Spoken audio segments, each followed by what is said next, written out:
SFZ project author wanted to treat this community to something sweet and shared a selection of fresh new materials from his mod.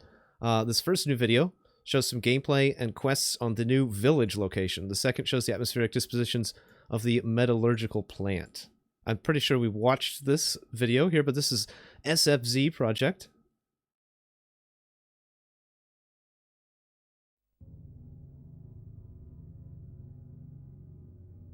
Let me bring the sound up.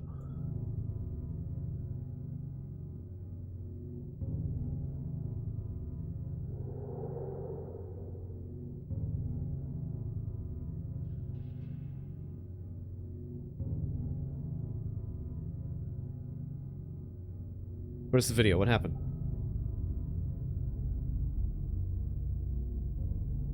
My screen got confused between my screens. Well, you can see the atmospheric lighting is fucking cool.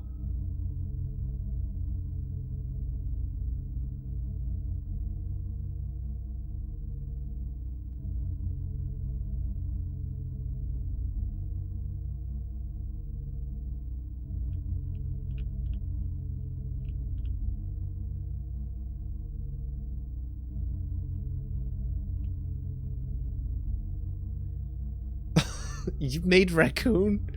You cooked a raccoon? No one ate it? Oh no. That was pretty cool.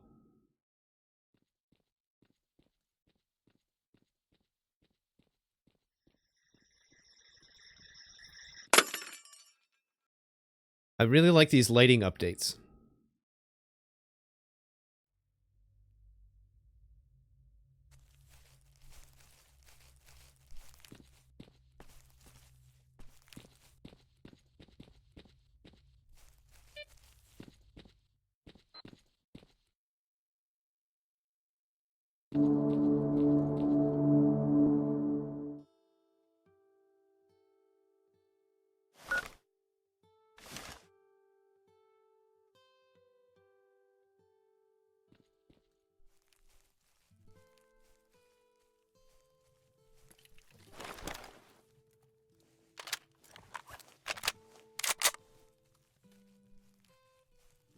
No, these are all different mods that are either standalone or for different packages and stuff like that.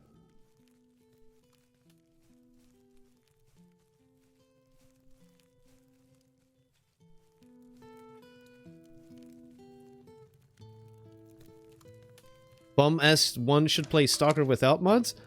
I mean, for your first experiences, it's probably a good idea to play with only quality of life enhancing mods. So that way you understand what the real story is before you start playing mods which expand on or change parts of the story around.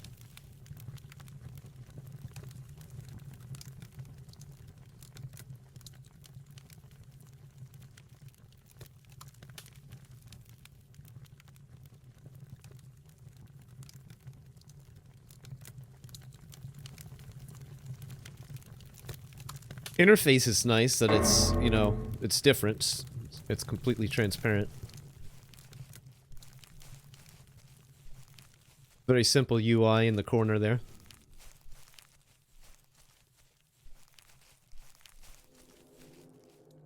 A lot of grass.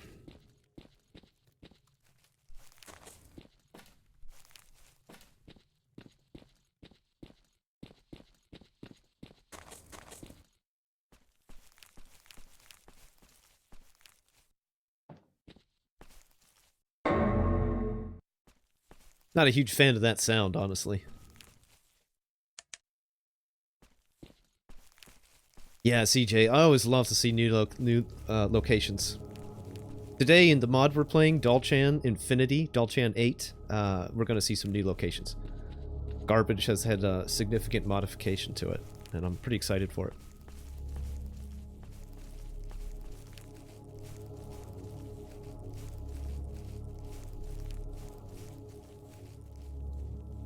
So it's pretty nice. We're seeing some nice new effects and everything like that. New lighting effects, new volumetric lighting effects. New particles.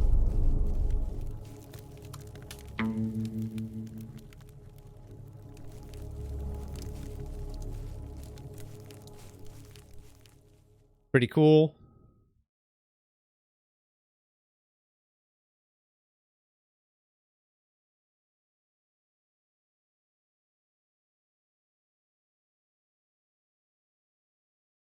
Pretty nice.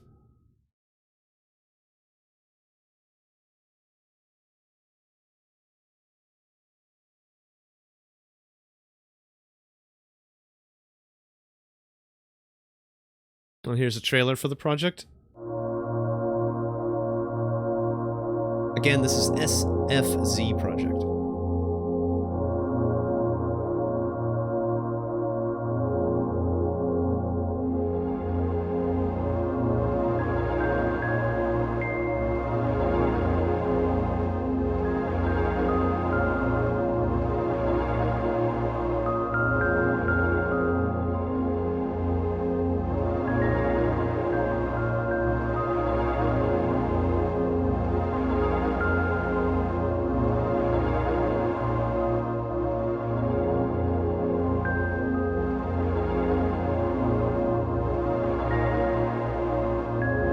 Nice and overgrown.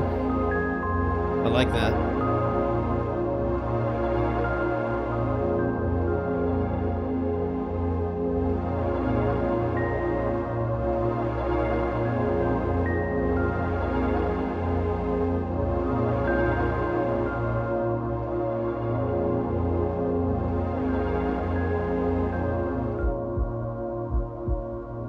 Looks like it'll fucking murder my rig with all that foliage.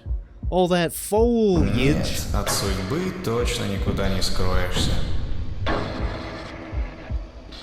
Мужики, кто за дверь ломится? Кто здесь? Ghosts! Никто не должен найти тело. There's one now! Надеюсь, я закрыл дверь напрочь. Ты там что, шутить вздумал? Внимание! Обнаружен убийца! Приказ What the всем, fuck кто was находится that? на территории Толка. Like a Срочно skeletal уничтожить swarm or убийцу! something. Почему всегда надо все усложнять? This is like a horror story.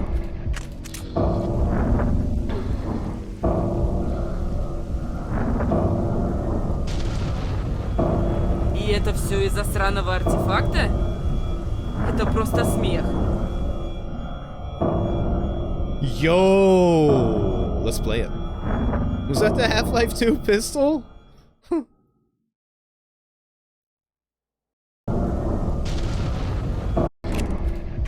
Уничтожить убийцу! Почему всегда надо все усложнять?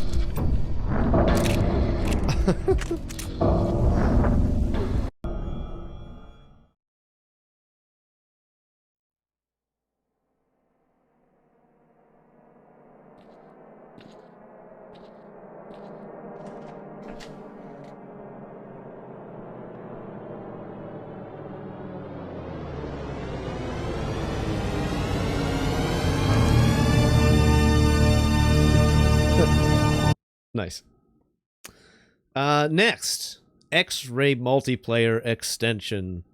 Some people have mentioned here in my chat before about this particular mod. This is very cool thing coming out.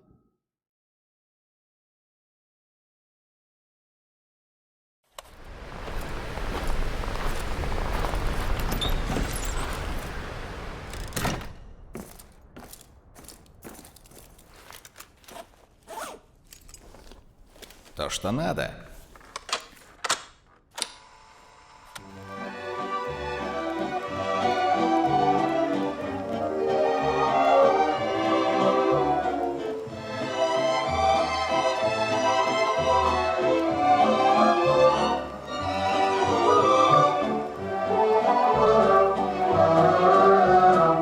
Yeah, it's kind of a Fallout-like intro, isn't it? It's good call.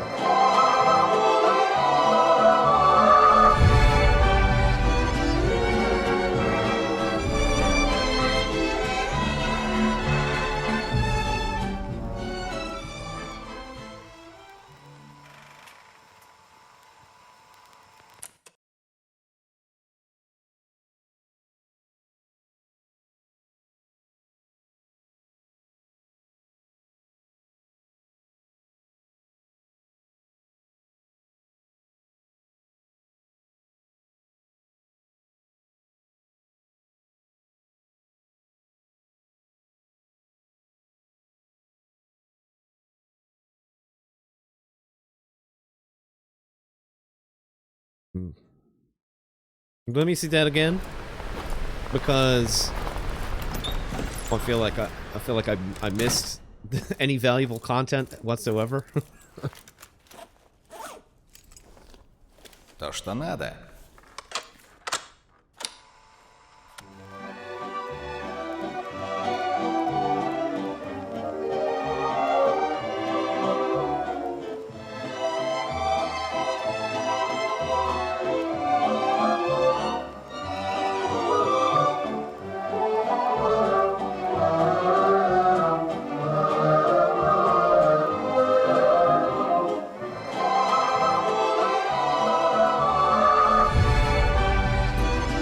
Okay. All right, I guess. But that's a pretty anticipated mod that's coming out. The idea of being able to have multiplayer, non-local multiplayer experiences in X-Ray, which would be pretty cool.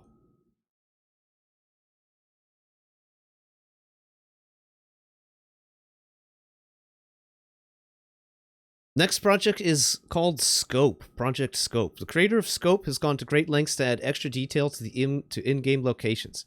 There'll be many animated objects in all maps, such as fans and computers and wind turbines, etc. There'll be a lot of static models and objects with light sources as well. NPCs will interact with some of the objects in the environment, using a standard set of animations. That's cool. Special video has been published for demonstration purposes. Still in early stage of development. The work of the arrangements and objects is still WIP. Let's watch this on Scope.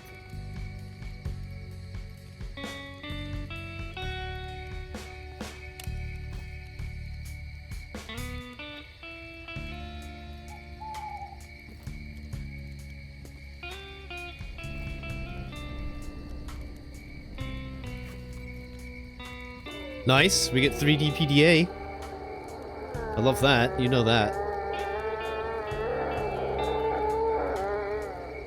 I'm sorry, do you hear that fucking Psy Monkey out there dying? What the hell? Psy Monkey. Monkey.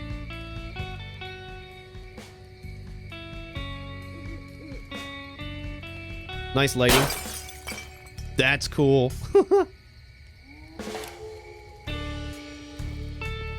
Please be able to blow out the candle. How cool would that be? I've always wanted to be able to do that.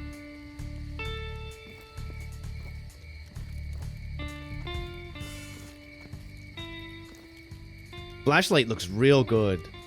The diffusion on the edges of the flashlight look pretty nice.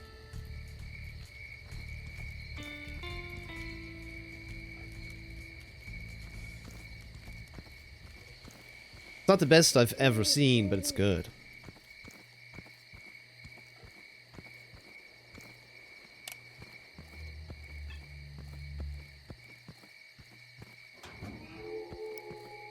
Хабар принес?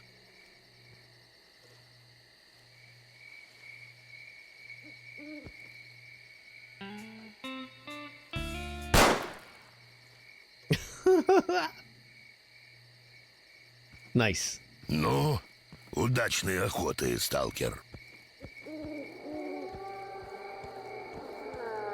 That moonlight is very nice. There's that Psy Monkey again.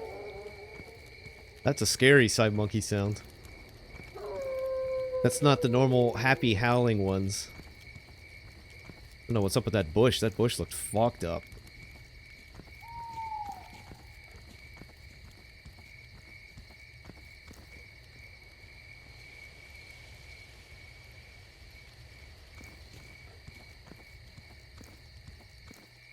Guys are all just tripping on acid out here in the night. Guy was like communing with a car back there. Truck.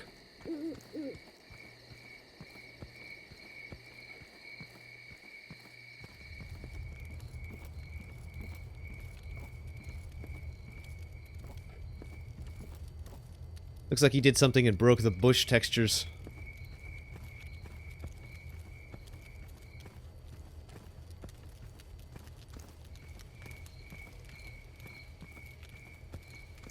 And the trees. Kind of a weird way to showcase your mod, but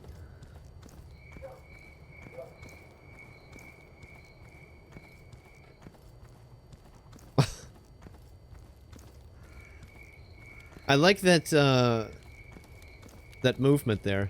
The little movement animation is nice.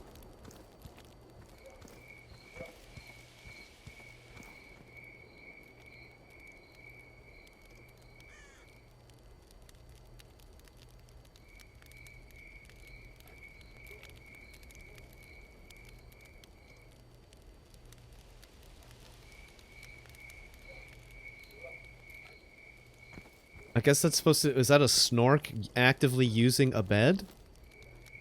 What? That's a zombie. Zombie using a bed. That's kind of cool, I guess. I you know, it'd be neat if you were like, oh, wow. There's some beds over there. Maybe I could sleep. And you get closer, and they've got zombies in them. And they just, like, get up. Fucking cool. That'd be pretty cool.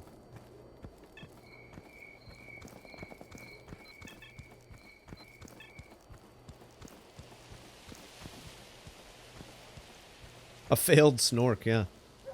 Maybe.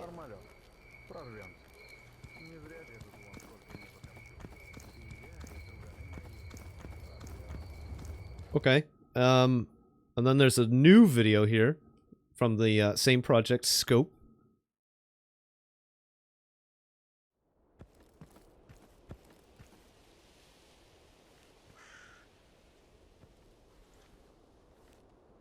Bum. I definitely agree with that. Yep.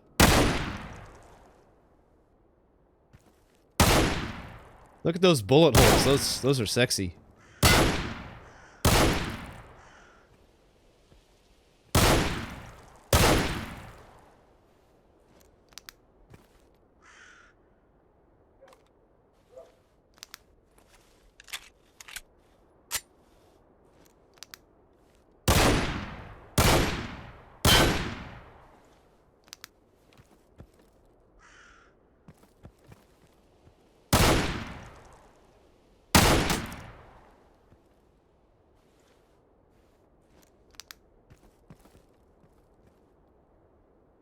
Yeah, me too, Death Knight. I wasn't a fan of the high-action fucking hero busts in a room and kills 10 dudes fucking pre-render. I was like, this is exactly what I don't want. To be quite honest. And I'm not trying to take it too seriously either, but when I saw that, I was like, fuck no, this is gonna suck, guys. But it was like, whatever. I'm you know, that's not my prediction, but at the moment, I had bad feelings. But again, I've said before, and I'll say it again, whatever it is that GSC eventually releases, modders will be able to change, repair, fix, alter, just like they did with the original Stalker games. You have to remember, you know, these games when they first came out were, and still are, and their vanilla iterations especially, pretty janky.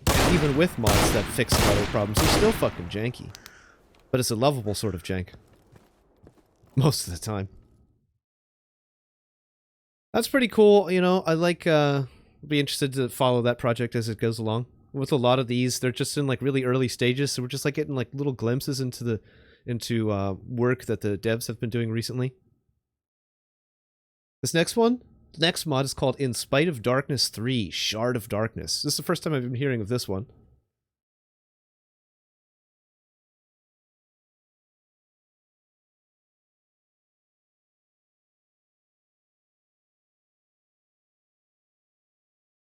I don't know if we have a video for this one.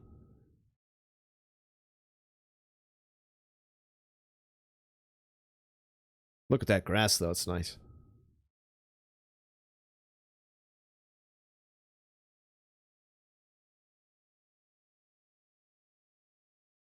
Oh, I see. Okay. In Spite of Death 3, Shard of Darkness is a recently deceased mod, and all of the assets are now being released.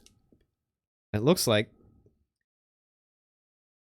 they'll be used in new project. This is untitled. It was announced on the 22nd of October, so this is pretty fresh news.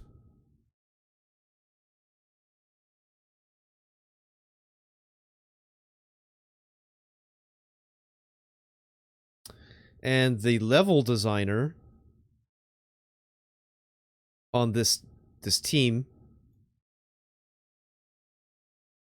was also in the In Spite of Death 3 project, and also did Path in the Mist, which is a really cool mod. It's a pretty nice mod. So that's nice.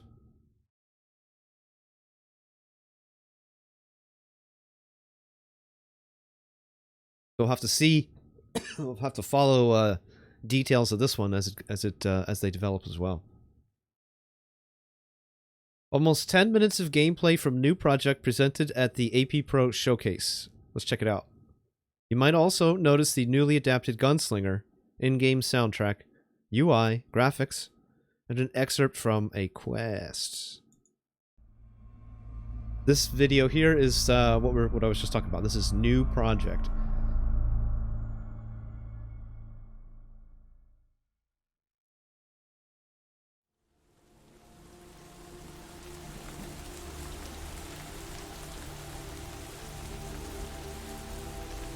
Kind of old school UI. The chunky, rusty metal shapes on the screen.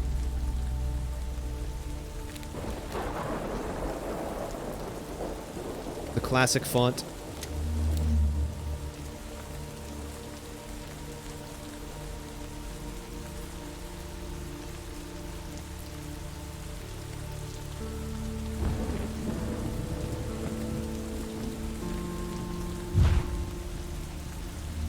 Soundtrack is nice.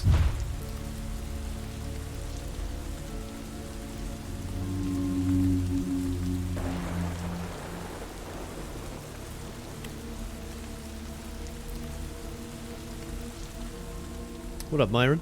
How you doing, bro?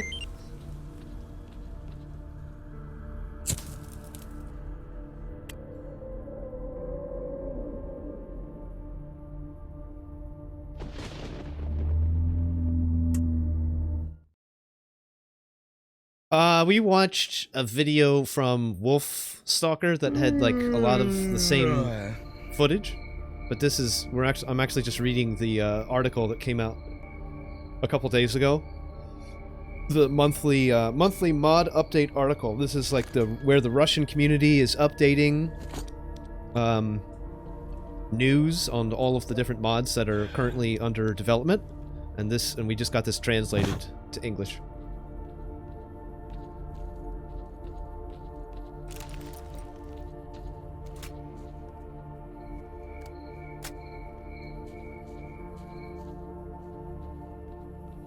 This is how we keep up to date with that freshness.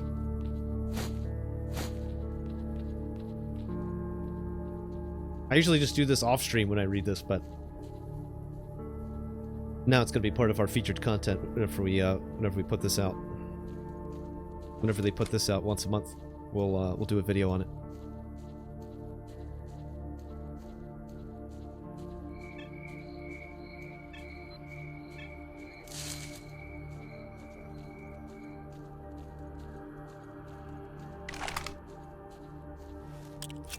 Stalker, but it's Metro and Stalker. Well, you know, it's interesting that a lot of the team that went on to start Foray and do Metro games were in disagreement with the Stalker team that they were originally part of over how open world they wanted their vision of a game to be, and so they got an opportunity with Metro to explore a more congested, claustrophobic type of horror environment.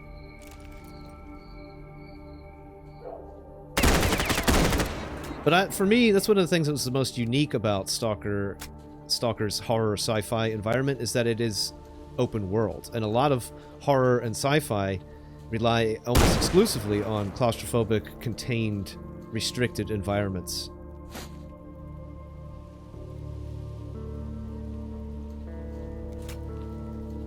Exodus is great. Yeah, it's great. It's cool that they got to take some of the game dynamics and cool weapons and stuff into the outer world. I really enjoyed running around in the Caspian in Exodus. This is my favorite map. Caspian was great.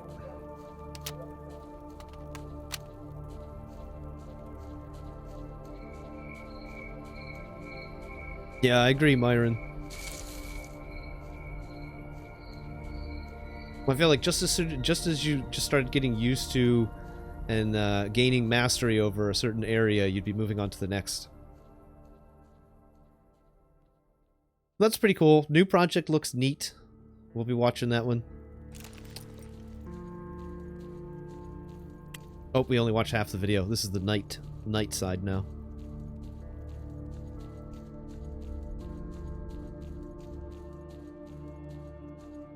Hey, yo, Zarok, what's up, man?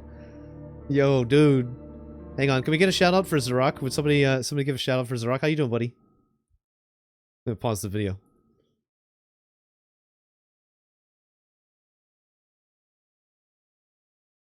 There, I got him. I got him.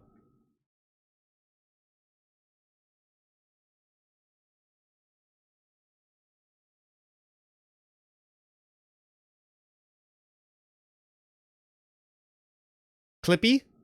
Where did you go, Clippy? Oh, does Clippy have a certain... what is Clippy's command? Oh gosh, I can't even remember. What's the default Clippy command? I don't even know.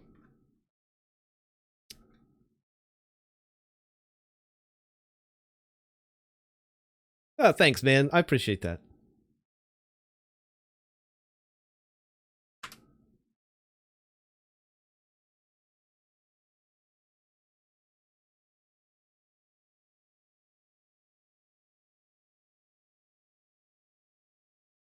That's weird. It should work.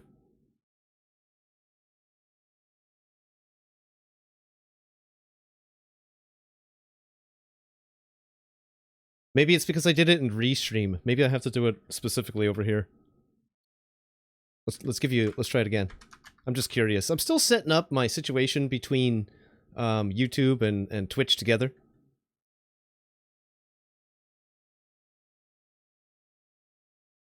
That's so strange. Yeah, Clippy doesn't appear to be working.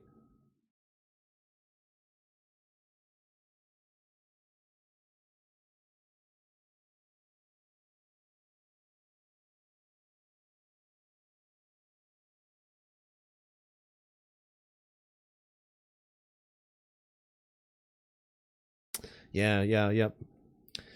Yeah, we're into that re-streaming game now. Anyway, I'll have to work on figuring out why the Clippy's not working. But anyway, thanks for cruising by. Thanks for coming in the chat, man. You getting some what are you doing for the rest of the week? Are you guys I mean, I assume you don't celebrate Thanksgiving over there. So it's probably just a regular week, huh? Most of us burgers over here in America get ready to cook a bunch of birds in ovens, a bunch of hams, just a bunch of mounds of meat all across the United States, simmering in juices.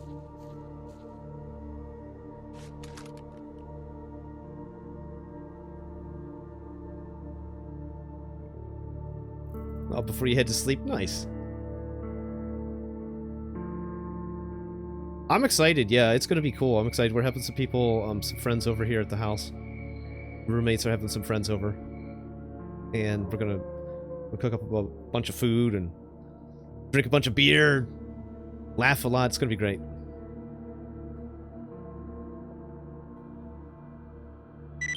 Ham sucks. Oh man, a good spiral sliced ham with a you know, nice like honey glaze. Oh, it's so good. Oh, it's so good. Especially for leftovers. You get like a nice leftovers, nice like ham sandwich with melty cheese and stuff the next day. That's what I'm talking about. I'm big into that.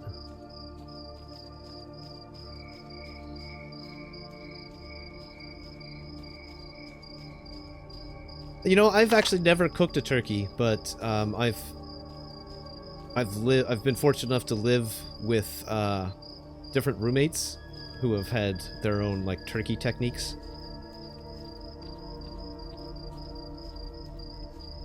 This year we're going to be separating the skin from the bird and slipping a bunch of butter up in there, just getting the butter all up in there, just like this. Just get the butter all up in there.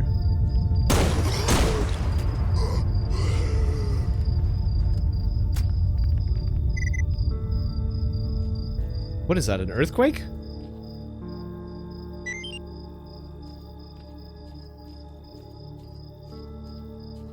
I like this flashlight too. This headlamp is really nice.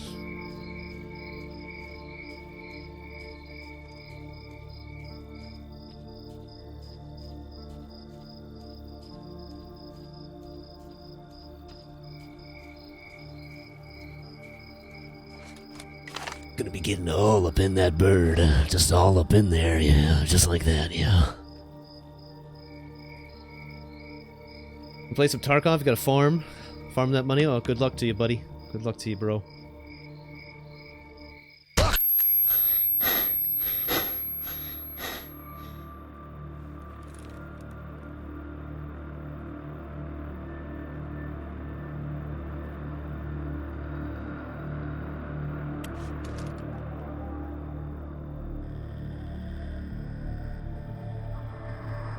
I commented when we watched some of this video before that I like the text box being moved away from the center of the screen off to like one of the sides. I think that's kind of cool. It's a nice choice.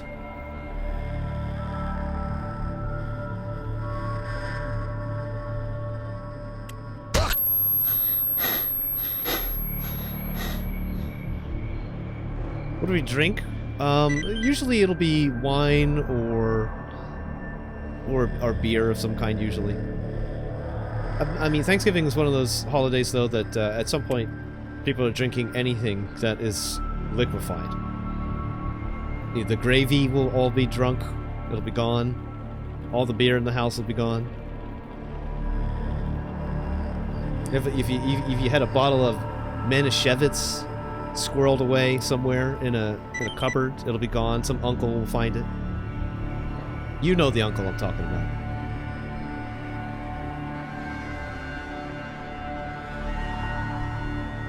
Manischewitz? It's like a fortified or sweetened Jewish wine for cooking, I think. Like port, maybe.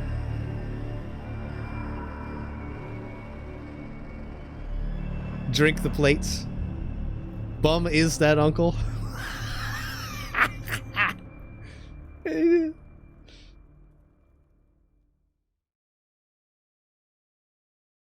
Well, I like the nighttime in that mod, so that new project is going to be interesting to see what happens. Hopefully it doesn't fail. It doesn't collapse like their previous project did. Again, I've not ever heard of that. In Spite of Death 3 Shards of Darkness. But the lighting looks really nice, so it'll be pretty cool. It'll be pretty cool. Here we have Oblivion Lost Remake 3. That's pretty cool. That's pretty cool.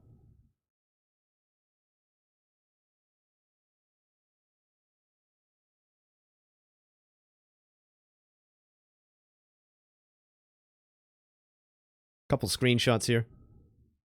Let's check out the video.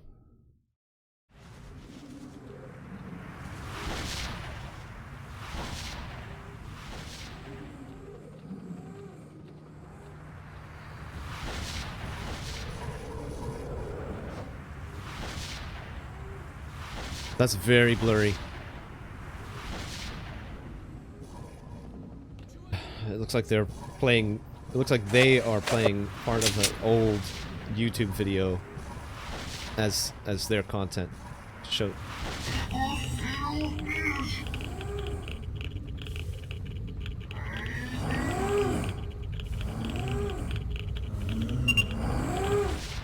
Was that controller in control of those zombies? That's kind of what it sounded like.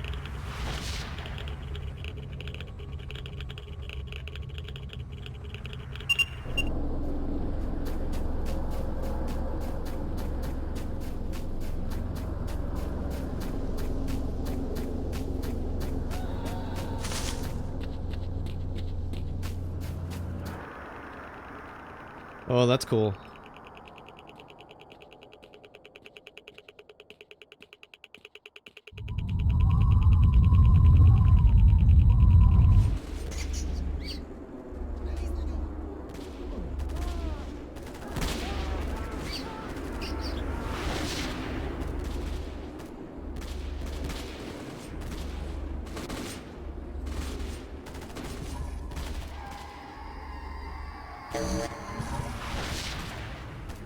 Pretty clean looking. Where are all like the wrecked vehicles and stuff?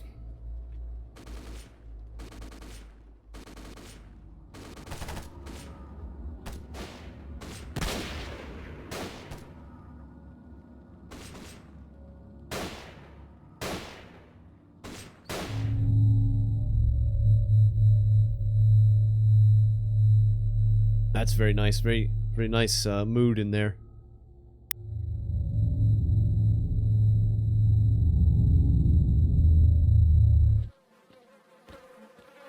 Huh? How the hell were you able to do that, Mr. Pokey Gamer? Would you care to explain? How the fuck are you subscribed? I'm not an affiliate.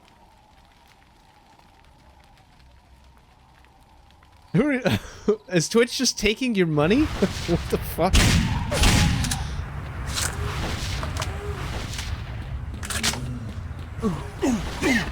You shouldn't even have to cancel the sub. Twitch should do that shit automatically.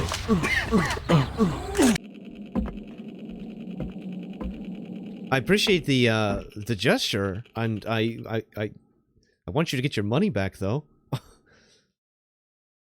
Contact Twitch.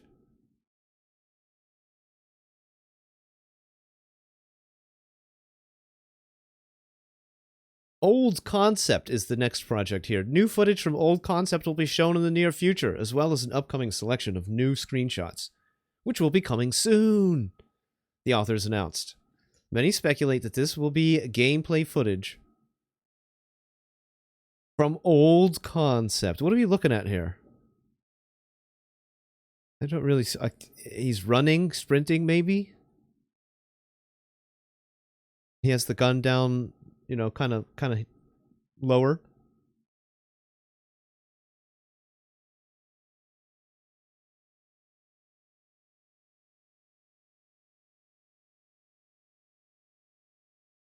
From a post on VK,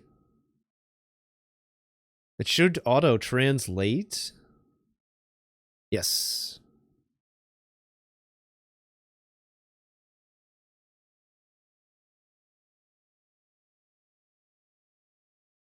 Nobody's impressed in the comments.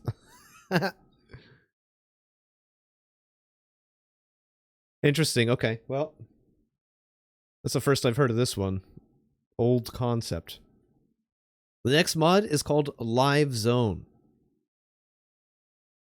It's in closed testing. The mod is the project is dedicated to recreating a more realistic Pripyat inside Stalker.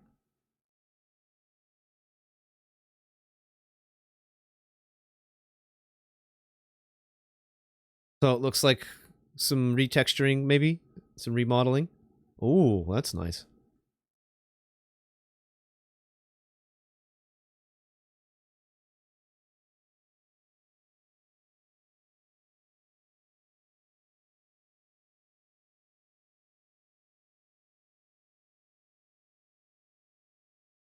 Pretty gloomy.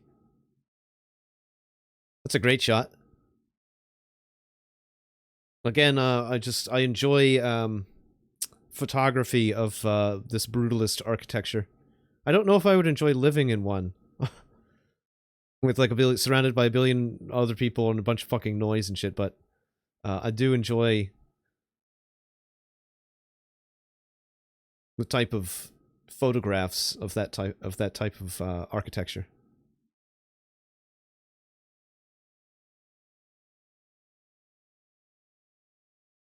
Exposed staircase. Very interesting. External.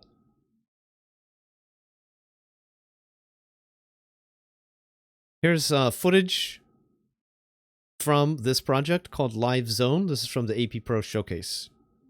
Just the other week.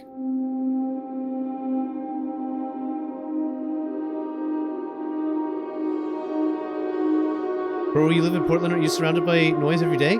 Surprisingly, Portland is a big, small city, so most of the neighborhoods are pretty quiet. Downtown is noisy, of course. Hey, Static, welcome back.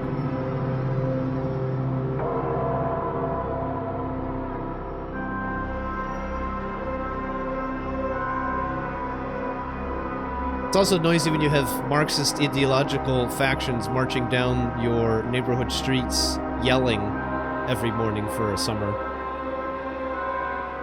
Fortunately, that has stopped.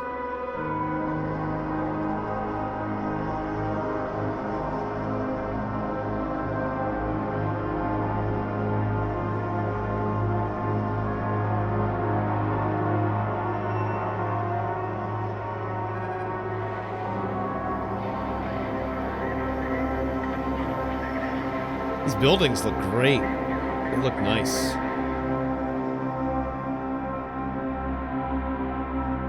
Do they all have interiors, is what I want to know.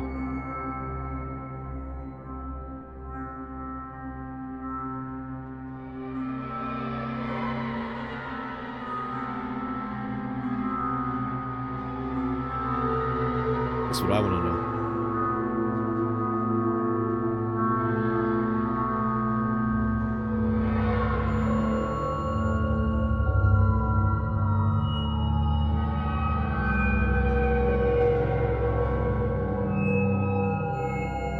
Oof, static. You can afford it, though.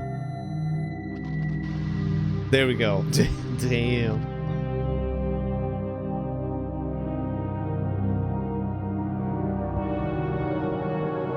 Guys, if you want to gamble, I think even YouTube should be able to gamble.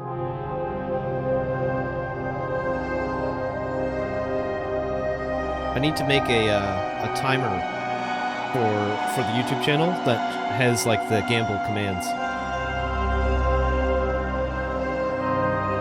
I think the bot works on both YouTube and Twitch at the same time.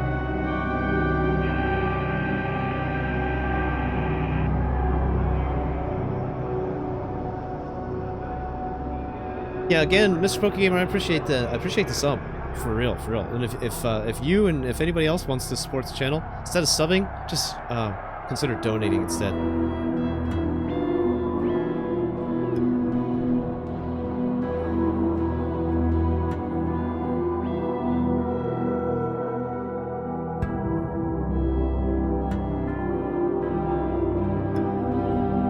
Trying to get a sense for the size and scale of the city from those, like, aerial shots that we're just getting there.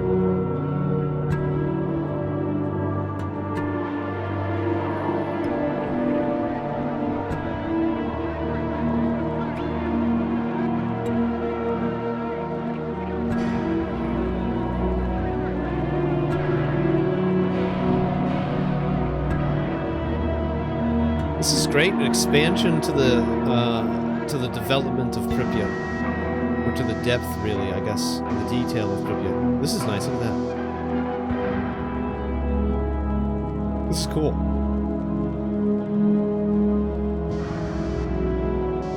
I'd really want to be able to go in any building that's not ruined, and even walk around in the ruined ones. One of the issues I have with most Stalker mods in Pripyat is that you can go up in those apartment complexes, but in pardon me, but in a lot of mods, there's just nothing up there at all. You can go all the way up. You go all the way up to 5 levels, 6 levels of staircases. Go check out, you know, the 6 different apartments on the floor, and there's just nothing in any of them. It would be nice if there was a mod that was able to help Pripyat feel lived in that some of the objects that were left behind by people who believed that they were only leaving for, you know, a few hours or a weekend at best. That'd be a lot of work and probably would totally trash the X-ray engine. It's probably only a limited amount of that type of detail you could do. Even on 64-bit X-ray.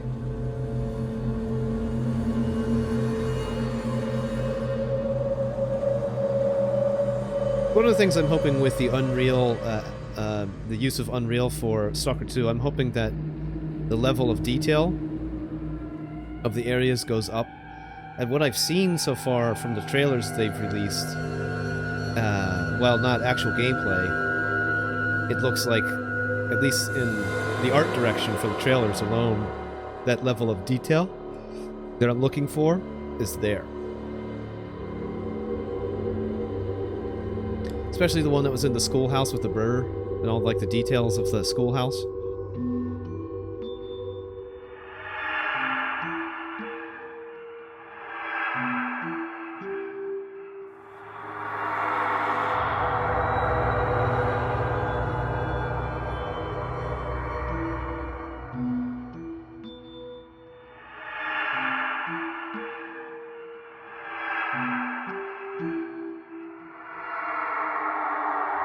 Those look. The art looks really nice. The Soviet art. It looks like higher detail versions, higher resolution versions of the art, maybe.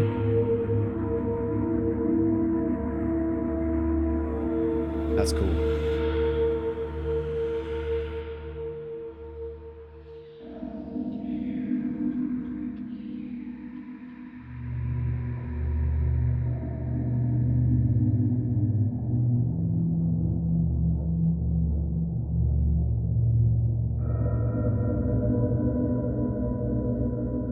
Really? Forester's Patch? Really?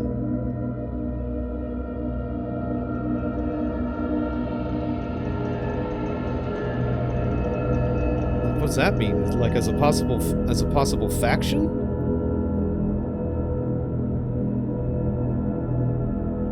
Hmm.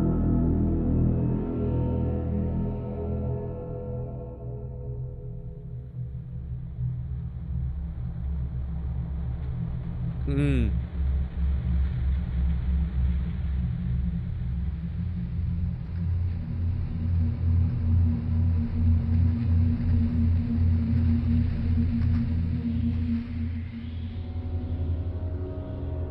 Oh gosh, I need some soda, guys. I'm sleepy. I'm dragging today.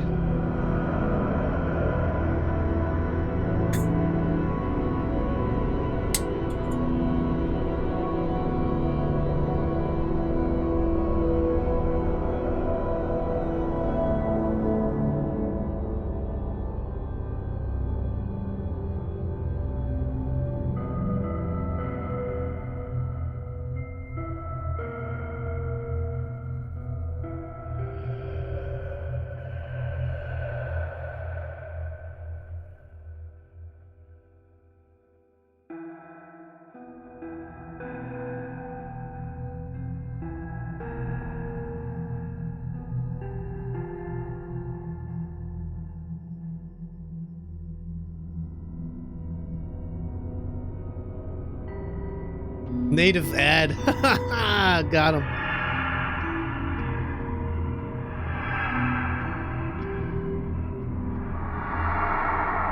Hey, listen, I gotta get paid somewhere, man. I gotta get paid somewhere.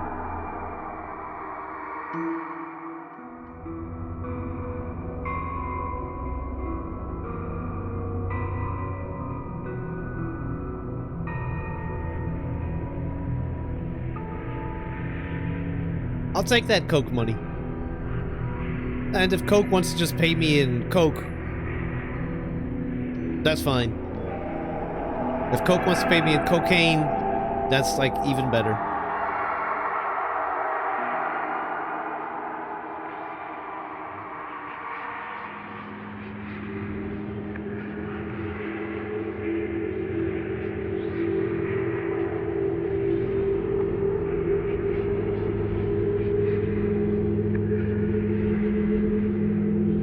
These environments look nice. They got nice vibes.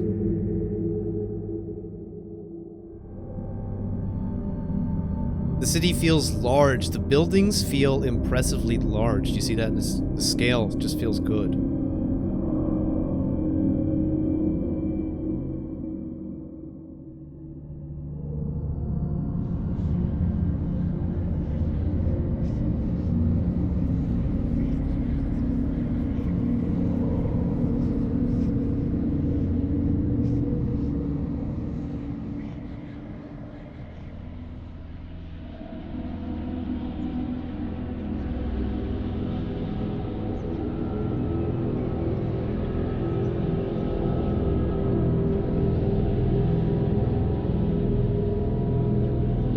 Some mods, including Narodnaya Solyanka, have a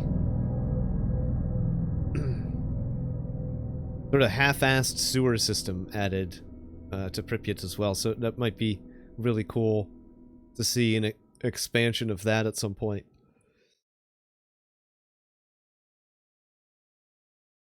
So that was 10 minutes of live zone.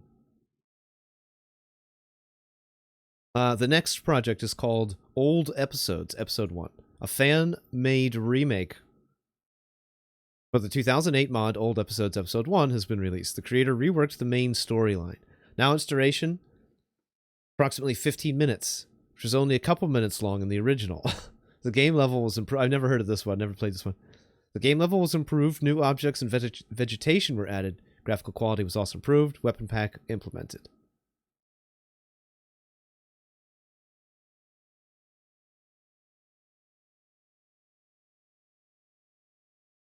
The next project is Forgotten Squad.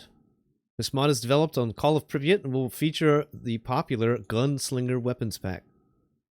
Developers promise an interesting storyline, advanced AI, A-Life, and updated graphics. The release date, not yet known. But let's watch the video.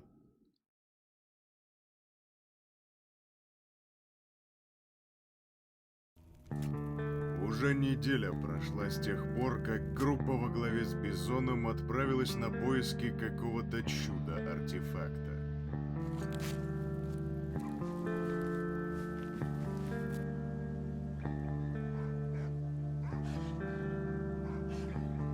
Знают ведь, что добром это точно не закончится. Well, that's interesting.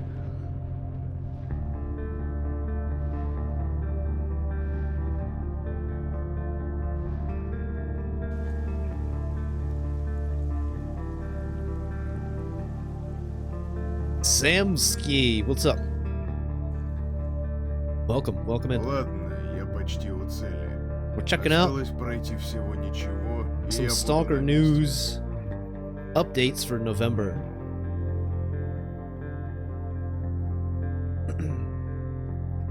That looks cool. Forgotten Squad? That looks cool. Story mod? It's probably going to be one I'm going to be paying attention to.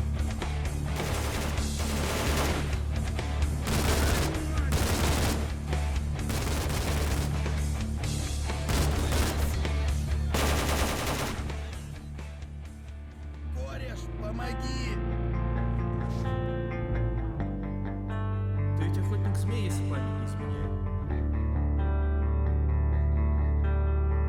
Ты тот сталкер, которого вы спасли.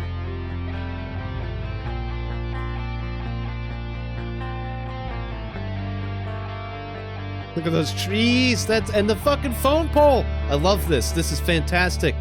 That's fantastic. That's great.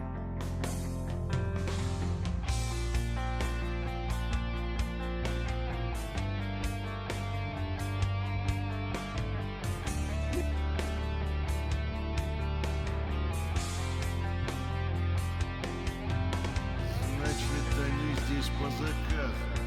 Я так и думал.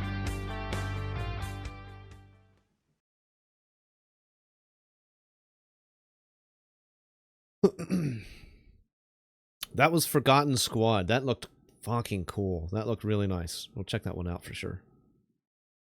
The next project is Bad Company 2, Mason. After 5 years of development, modder Mikhail Zarubin presents the story mod Bad Company 2, Mason for Stalker, Call of Pripyat, which is a continuation of the mods The Messenger and Bad Company, combining them together into a trilogy about the adventures of Mason. The developer aims to demonstrate an entirely new approach to creating story mods. The uniqueness of the story lies in its great variability. The player is free to choose whatever path he wants to take. They are not limited by anything other than the endless traps and challenges that have been prepared for them in the zone. The story was written to account for any player's action or inaction, allowing for practical lack of uniformity in the playthrough. But that's not all. Everyone who downloads the mod will receive a bonus remaster of the first part of Bad Company. You will be able to run through Pripyat again with an updated storyline, the contents of which unfold 2 months before the original events of Bad Company 2 Mason. Developer also states he has plans to release a large DLC for the mod. What? Which should implement all the ideas that were not included in the original. Interesting.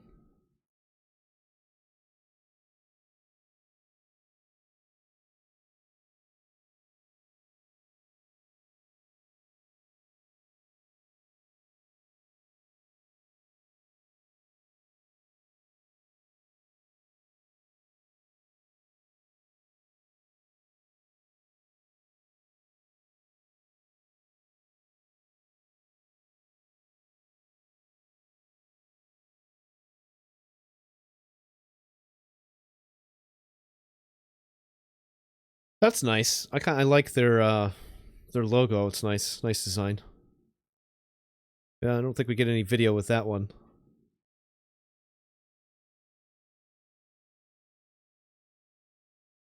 The next project is called Another Reality.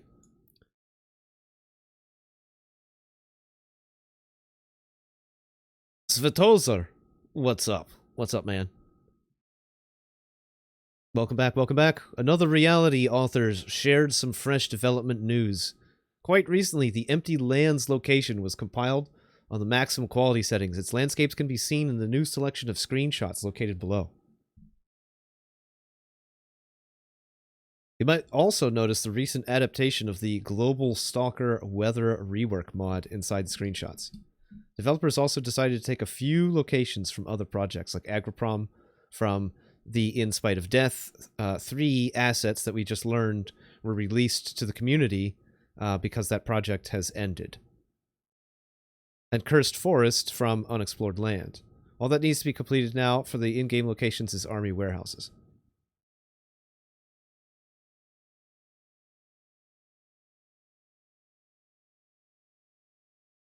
Some screenshots from it here.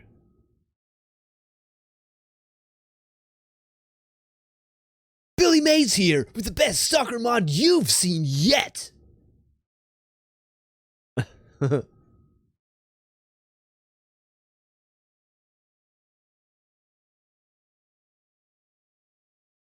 Cool.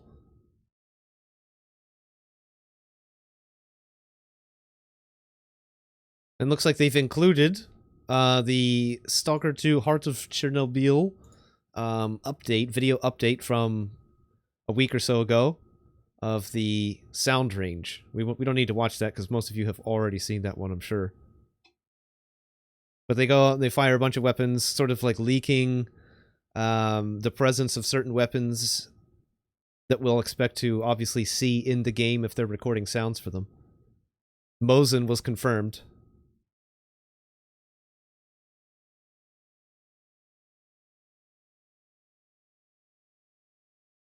The next project is called Labyrinth.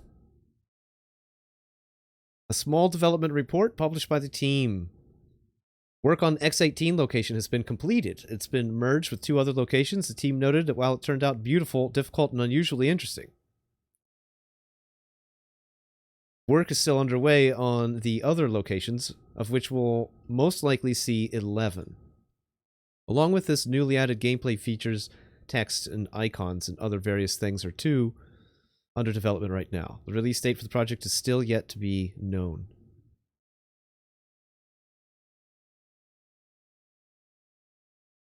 What the heck is that?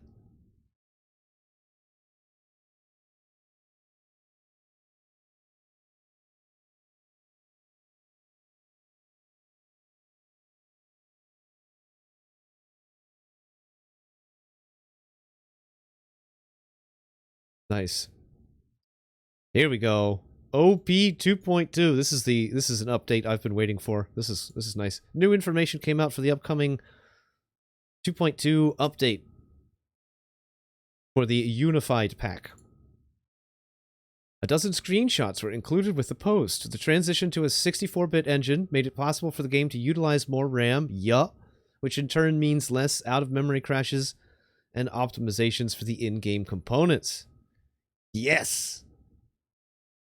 Support was also added for reusable items, repair kits. Loading pop-up windows for the user interface and an array of new possibilities for the HUD and inventory in general. Ever since the birth of the OP series of mods, developers have always been at work tidying and cleaning things up. Version 2.2 is not an exception to this. Developers have been fixing questionable moments, reducing backtracking, making sure NPC behaviors and plot lines are more logical. But despite all these changes, the authors say not to raise your expectations about the removal of absolutely all ambiguous parts. 2.2's gameplay will become much more difficult and complex.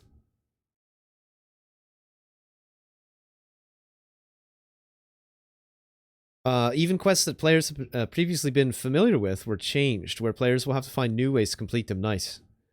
What might also delight you is the inclusion of new content, a bunch of new voiceovers, music, background noises, NPC reactions and remarks, which will even be funny sometimes, and much more. OP 2.2 is expected to be released in the near future.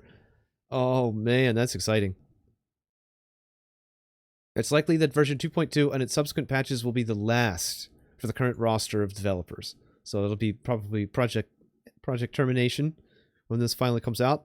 It's a very highly anticipated giant mod. OP 2.2 is like fucking huge. If NS 2016 is huge, and it is, OP 2.1 is fucking ginormous, and 2.2 is going to be fucking ginormous as well. Talking like a couple hundred hours at least.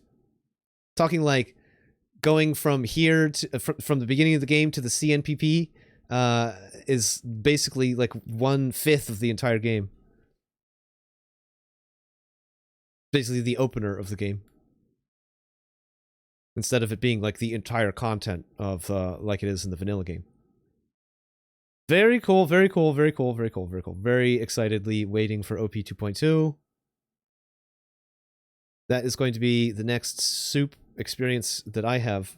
I'm still planning on completing NS 2016, or pushing as far towards the translation wall as is currently there.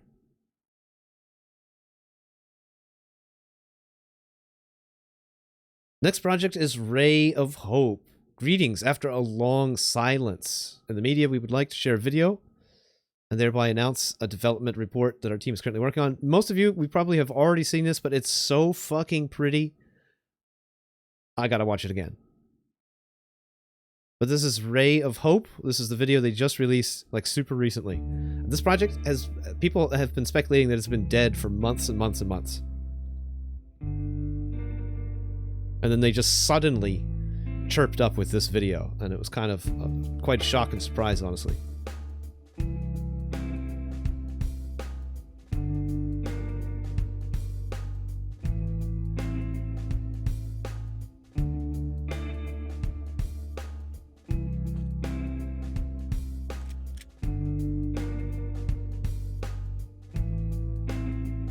Bum, I can tell you why. I can tell you why, honestly. I can tell you why. It's because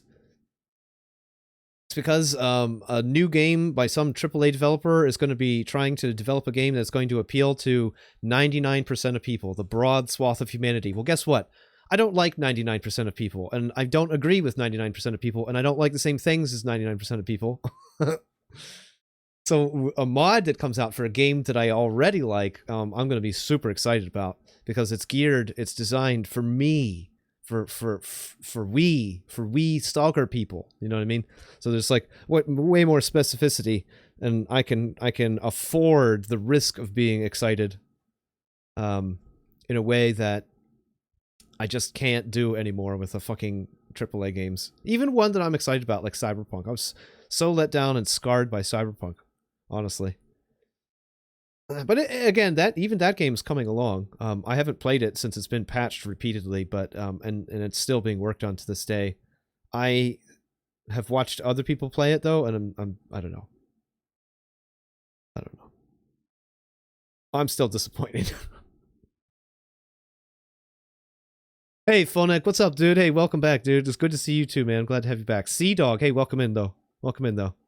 Agropalm Underground and Unreal 5 though, I mean, I have faith in the passion and the talent of the Stalker modding community that even if AAA, current AAA, like, techniques or priorities are used in the final end product of Stalker 2 that we get, modders will rescue it. I have faith in that. I'm not super worried about Stalker 2 coming out and being a fucking contemporary turd that fits right into place with all sorts of other games that give you, like, map markers and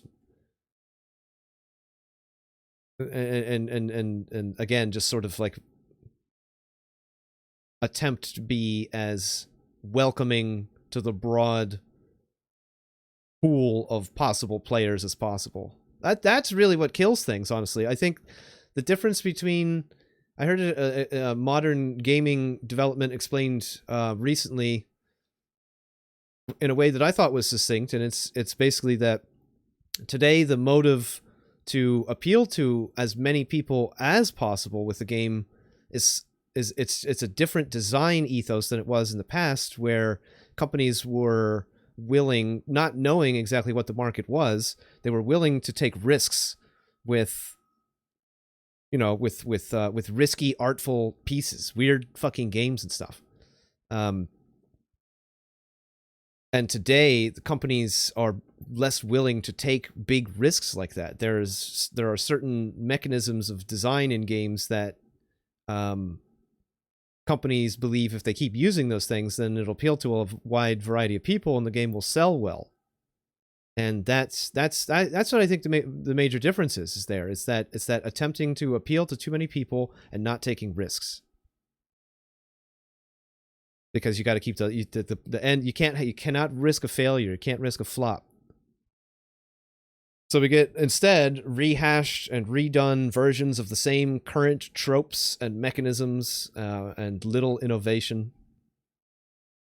But hopefully, with enough, when there's enough of that under people's belts, there will be a desire for something innovative.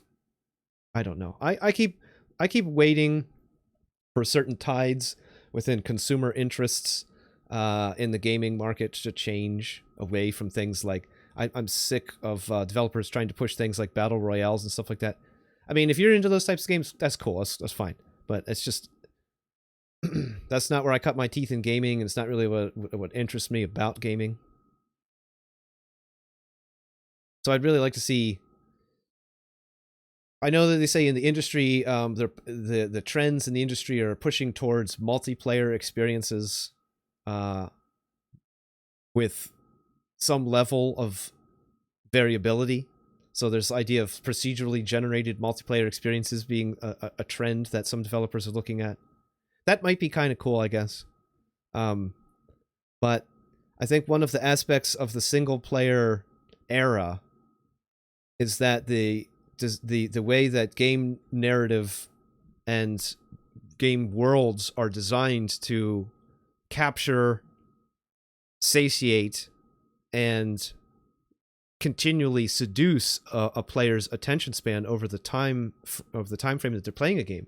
I think there's an art to that, and I think that's lost with games that you can just get into and out of again, like match designed games. You know what I mean? Do you know what I mean?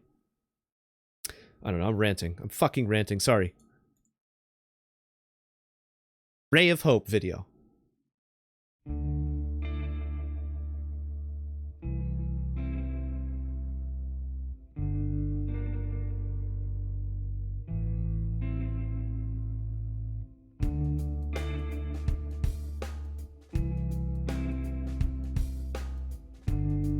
Yeah, I'd like to see an era of indie development, or an era where AAA development is inspired or more influenced by indie developers. I'm sick of AAA gaming, to be honest. I'm sick of it.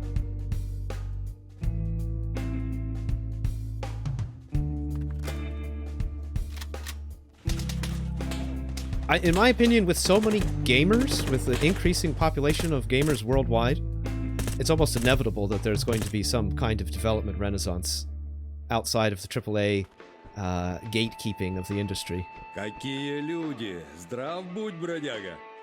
It's almost inevitable. Hopefully I won't be fucking 80 years old when it happens, though.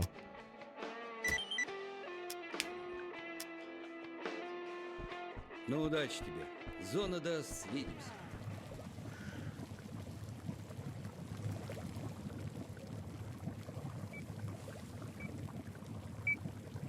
Look at that detector.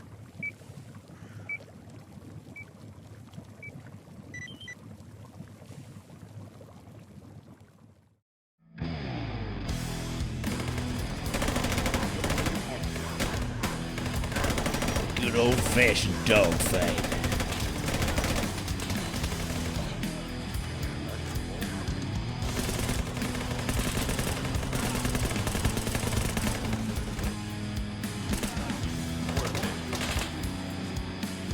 I love that scope. Is that was it OKP?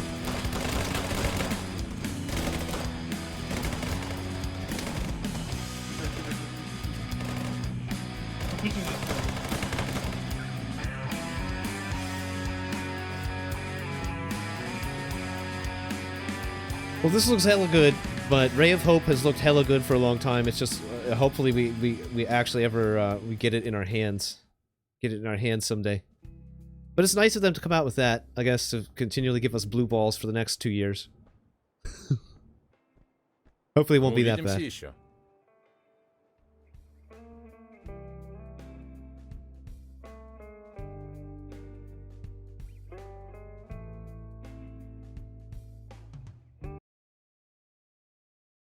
Pretty cool, pretty cool. Nice looking screens. All that grass. My computer is already starting to sweat just looking at these screens. My computer is anticipating fiery oblivion. A fiery death melting into the fibers of my carpet.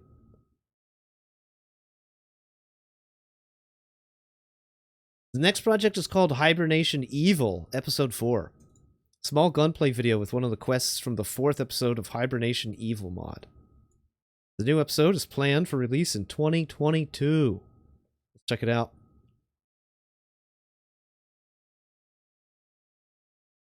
This is another one I don't know about. I don't know the Hibernation Evil series. Never heard of it.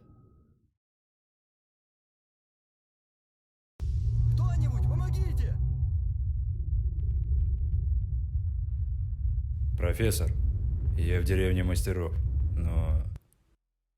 Что случилось? Кажется, я что-то слышал. This looks like it's on shock. Немедленно возвращайся. Позже. Конец связи.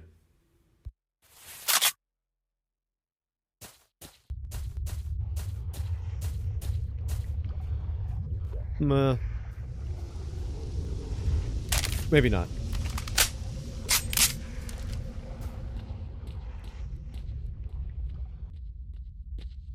Escape from Pripyat? Is that a is that an anomaly challenge pack?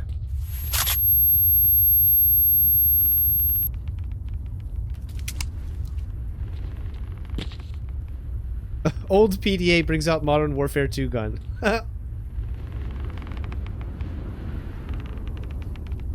I have not played Escape from Pripyat.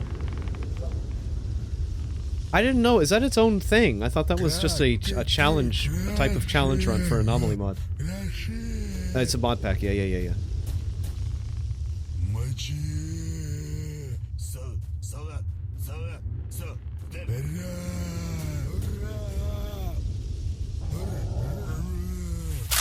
That's the one where you start as Mono and make your way out through Corden, right? I was watching Colorstone last night. He was doing a meme run towards the end of his stream. He was just doing meme runs. He was trying to do a zombified Stalker run. Bro, like, no cap, I think that would actually be a fun run to try. If there was, like, you know, if I was going to do it, I would put together, like, a tiny little mod pack with some edits to, like, Actor, LTX, to make the player character, like, I don't know, like a little bit more robust and move slower. some odds and ends and like, but I think it would actually be really really cool if you could somehow allow a zombified stalker to be able to complete all of the missions and do the full the full Living Legends questline or something.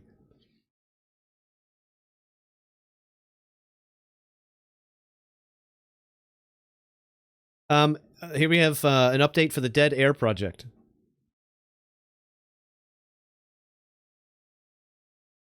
This video was, I don't know if is this new? What the fuck?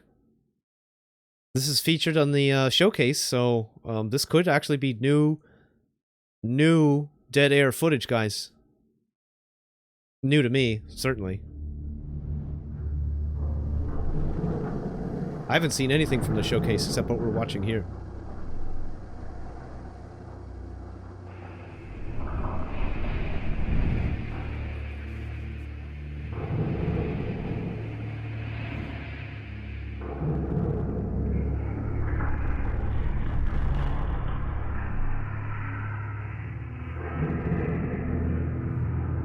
It's gorgeous. It's just absolutely, unbelievably, ridiculously fucking beautiful.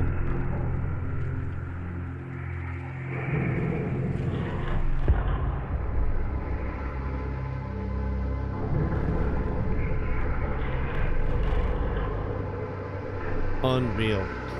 It's so good looking.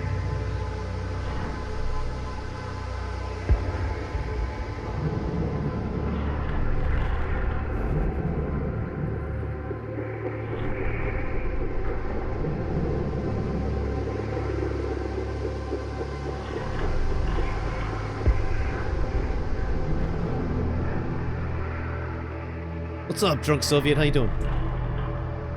We're about halfway through the showcase. I haven't seen anything from Lost Alpha. A couple mods have featured gunslinger assets in them,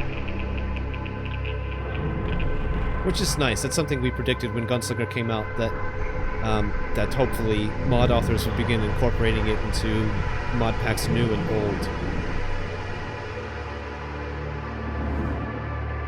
Dude, I can't believe how good this looks. This is insane. I want to play this game. My computer doesn't. My computer hates me.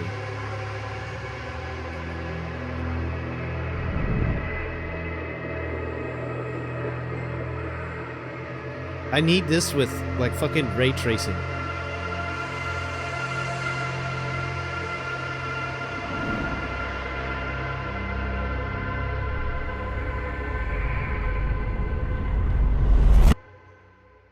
It looks disgustingly good.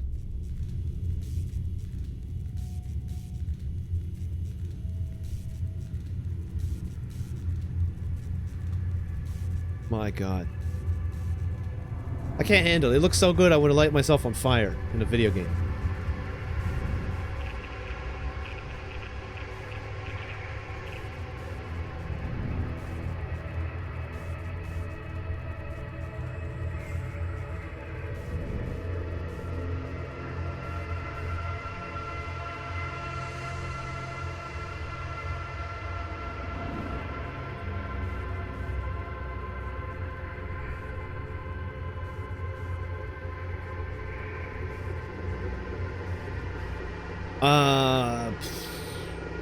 Wonder if Dead Air is still on the 32-bit engine. It was a custom engine, but it was 32-bit at the in what was released.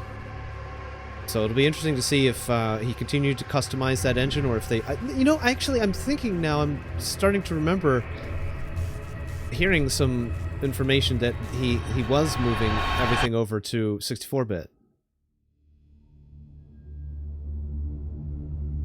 I'm fuzzy on that, though.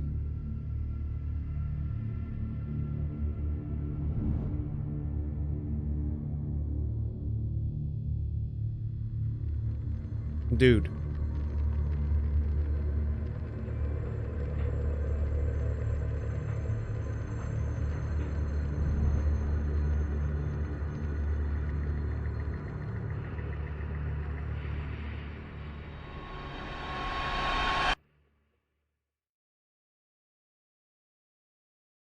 Well, that was all new to me. I haven't seen any of that.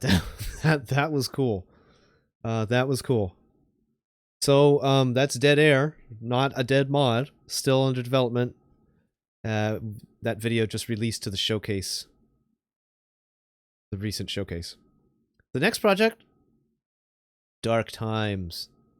Dark Times' first trailer, a story mod developed by the author of the recently released Devilry mod. I have heard of Devilry. A new story, reworked locations, character voiceovers, and more in plans for the mod. The trailer was presented at the showcase.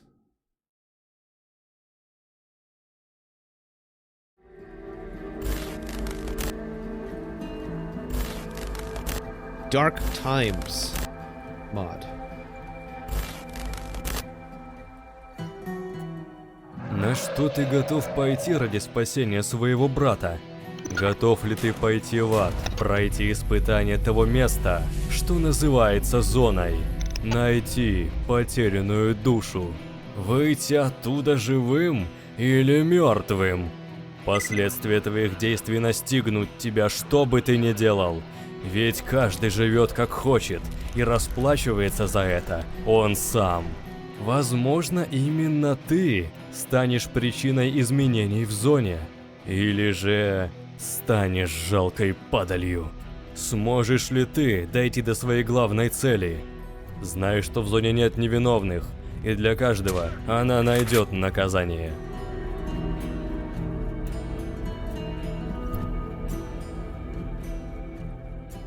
Cool.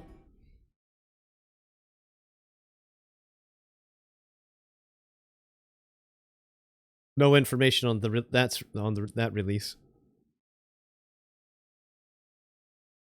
Yeah, I heard that's the Stalker 2. Next project, Till Last Standing. Till Last Standing announcement trailer from the showcase event. The authors set out to completely change our perception of the old Stalker setting and help us perceive it in a completely different way. The mod will also reveal the answers to the many mysteries of the zone. Huh? What? Including what the sea consciousness actually stands for, and whether the creation of the zone is part of a grand scheme. Okay, I'm interested. The developers promise unique designs, improved graphics, character voiceovers, original soundtrack, weapon pack, new locations, multiple choices to pick in the story. Very cool, very cool. Set for release in 2022. Let's check out the trailer for the Last Standing project. Till Last Standing, sorry. На кой черт сдалась тебе эта зона? Ты что, не настрелялся еще за свою жизнь? И я не смогу ответить. Для меня самого загадка, что я тут забыл и с какой целью я здесь, но я уже сделал выбор, и назад пути у меня нет. Зона? А что такое зона, Сер? Все эти мутанты, аномалии, фанатики, анархисты. Это и есть ваша зона? Да плевать я на это хотел. Зона — это романтика, риск. Это когда можно положиться на себя, и только лишь на себя. Здесь многие находят себе пристанище и не могут более представить свою жизнь без этого места. А другие проклинают тот день, когда решили броситься в ее объятия. А теперь вынуждены спасать свою шкуру, сверкая пятками по промокшим ухабистым тропинкам. И ты после этого до сих пор веришь, что зона рукотворна и все здесь взаимосвязано. Да не знаю я, рукотворна она или нет, но здесь явно происходит что-то неладное, и я клянусь тебе, выясню, что именно. А если кто и встанет у меня на пути, то я за себя не ручаюсь.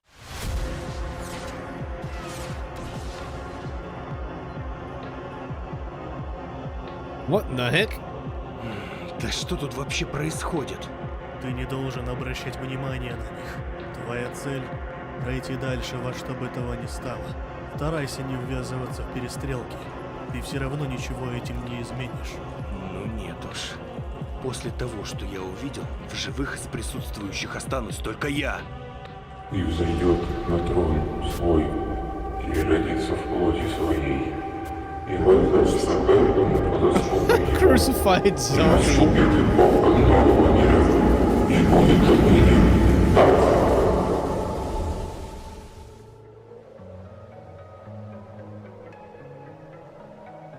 Nice, another horror mod.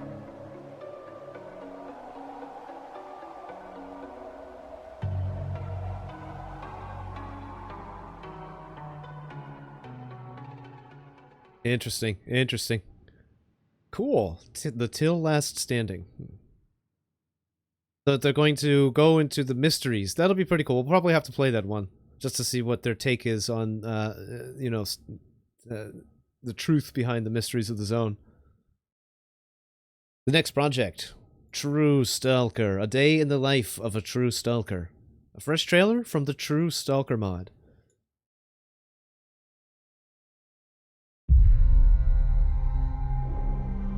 Oh shit! We are getting Lost Alpha. Lost Alpha's next. Gunslinger merge.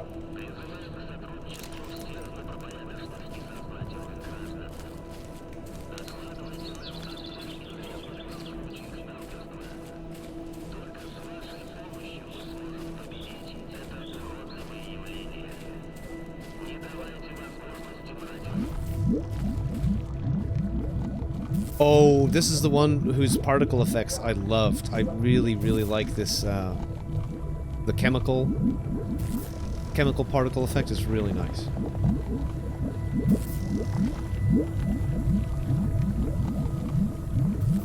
Look at those. How fucking nice do those look?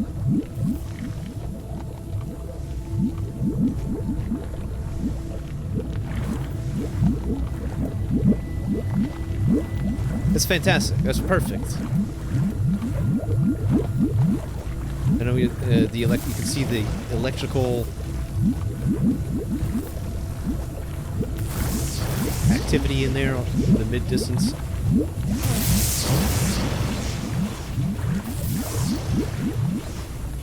Very cool.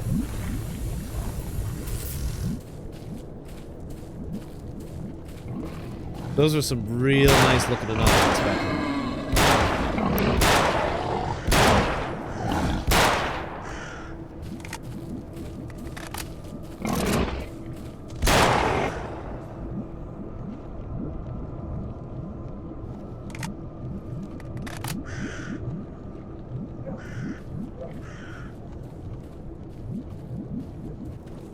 Ну чё, как у вас тут?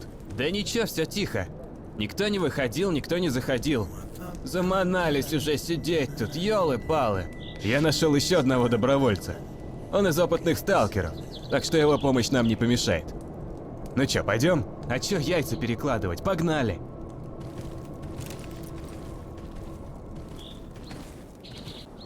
Тихо, на цирлах. Бля, зачем мы вообще сюда сунулись?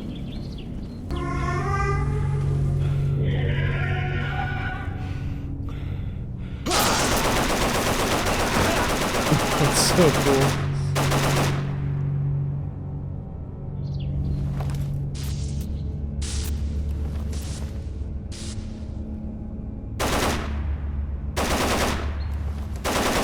Вижу ее!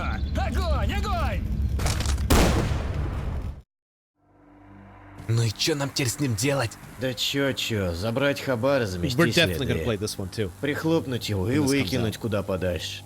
Не перегибаешь? Он очухается и поднимет тут всех на уши. Нам нужен этот кипиш. Да мы сейчас свалим, откуда пришли. Как забор перелезли, так и обратно залезем. Ты, кажется, забыл, ради чего мы это затеяли. Нам нужно больше хабара. С одного этого осла мы накопим себе только на пиво. Его грохнем, а через пару дней еще кого-то захапаем. Плохо это кончится, сука. Ой, плохо. Хватит ныть. За дело, берем бабло со шмотками и валим. Контакт с противником! Подтягивайтесь! Да, не думал здесь бандитов встретить. Что ж, придется разбираться. Вот сука. Мужики, это самое, мужики, вы не стреляйте только! Бля, в натуре, не шмаляйте! Мы же можем договориться.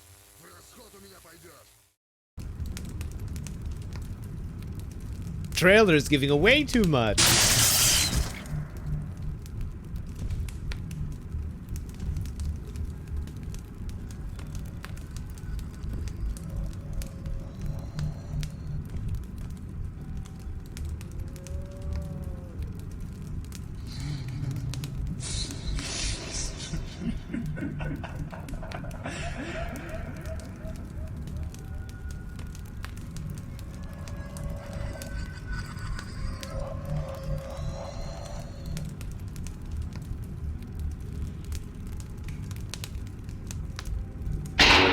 Ой-ой-ой, братцы. Нехорошее скоро будет что-то. Ой, нехорошее.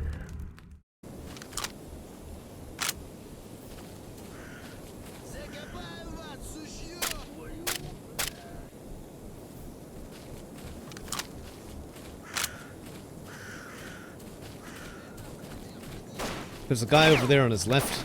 Walked right past him.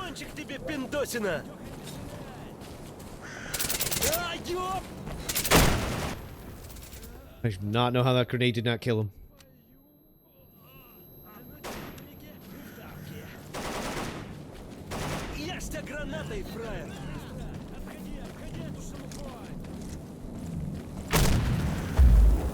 I really like the way the Electras look. The Electras look really nice.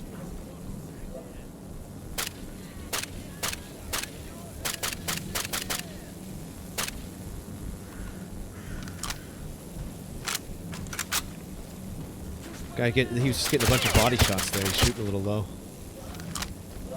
Center mass shots.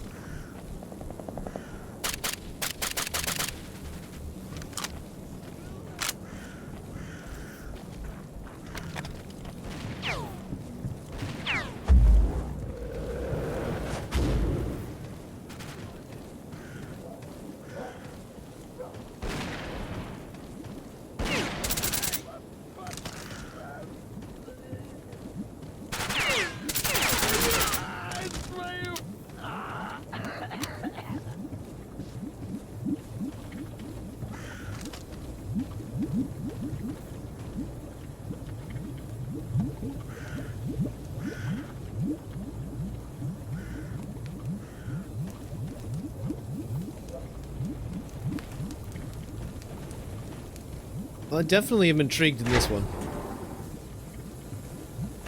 Уходи отсюда, мужик. Oh shit. Get out of here, human. That one was True Stalker. True Stalker mod. We don't really know too much about it.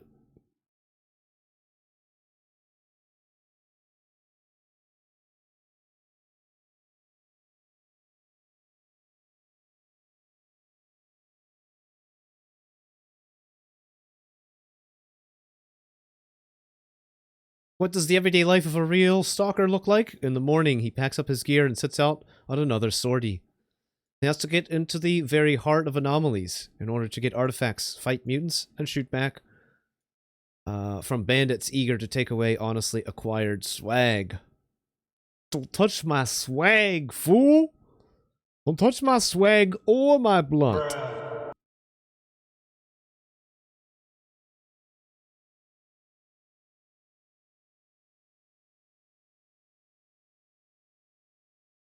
Yeah, I wasn't super impressed with the voice acting. Somebody here is also commenting on the amateur voice acting.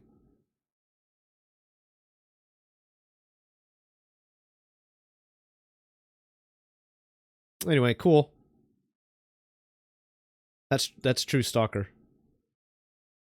The next project is the merge for Lost Alpha DC and Gunslinger. So we'll take a quick, brief look at this video, which features...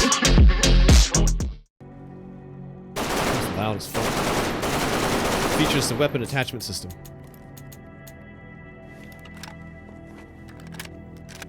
Pretty cool for Lost Alpha, honestly, to be able to get Gunslinger.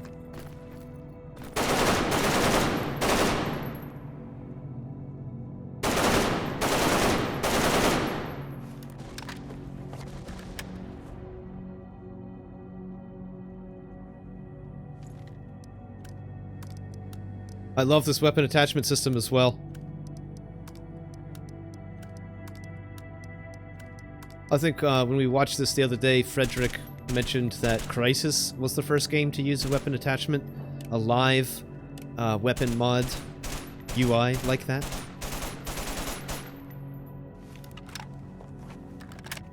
Yeah, the visor effect is really nice. It's got the best circular glass refraction that I've ever seen. Most times I see circular refractions, they look like shit.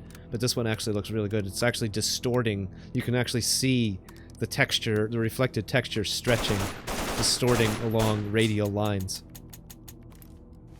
Yeah, you did, Frederick. What's up, man? Welcome back.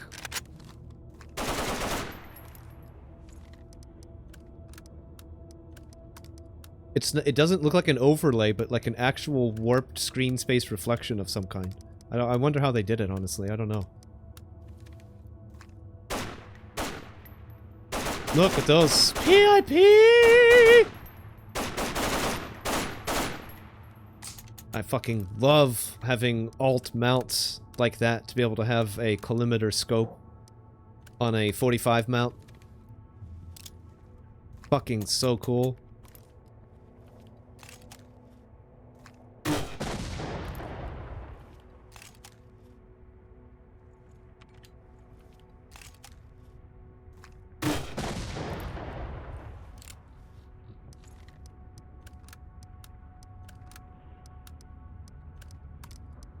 I love this system. I can't I can't wait. Can't wait to use that shit. I want to see it in other I want to see the Gunslinger merged with other cool mod packs from the past.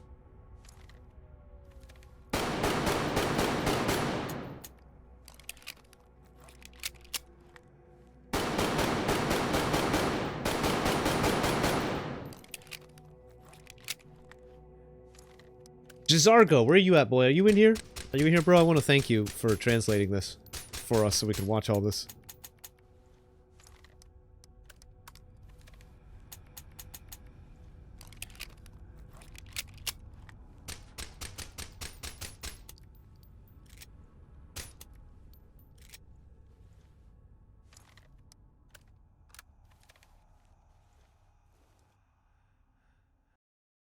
Those animations are like 100% Craigasm. The next project is called Alone in Windstorm, a new trailer for the Alone in Windstorm mod shown at the showcase. Viewers were presented with landscapes from the playable in-game areas, which new models, new and dynamic objects were used. According to developers, the mod was completed in the summer, but they decided not to rush the release and refine some parts of the mod. The mod is set in the Metro universe and is based on X-Ray 1.6. Let's check it out. This is Alone in Windstorm.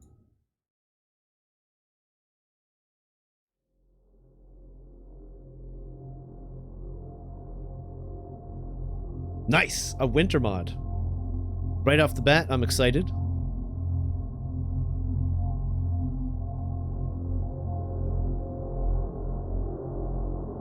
Based in the Metro world. This could be pretty neat, guys.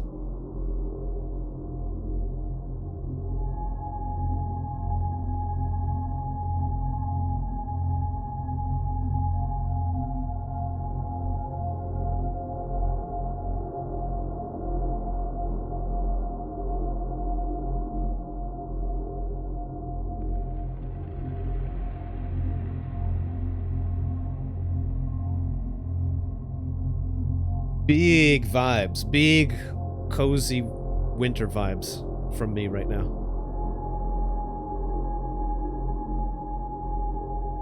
Oh my gosh, look at that.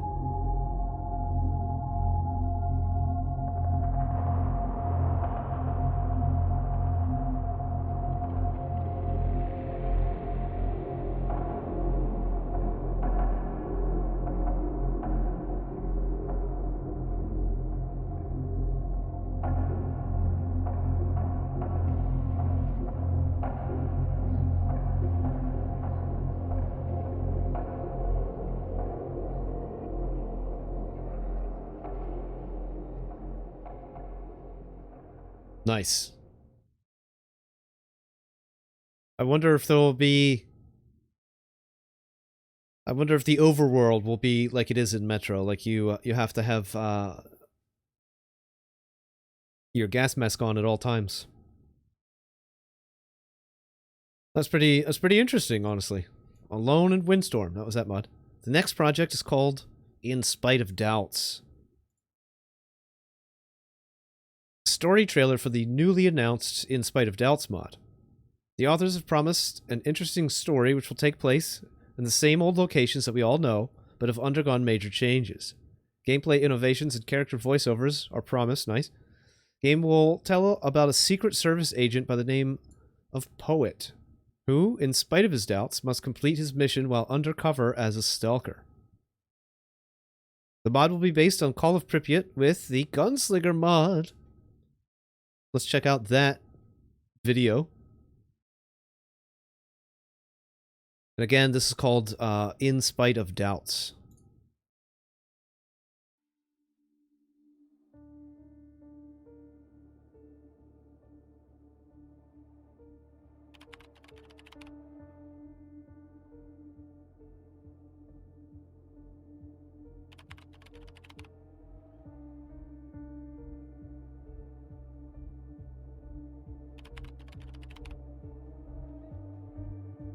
A mosquito flying. Why is a mosquito in my house in the middle of winter? Not really the middle of winter, I know that. Зона. Ты только посмотри. В этом городе проживало 50 тысяч человек. А теперь это город призраков. Никогда ничего подобного не видел.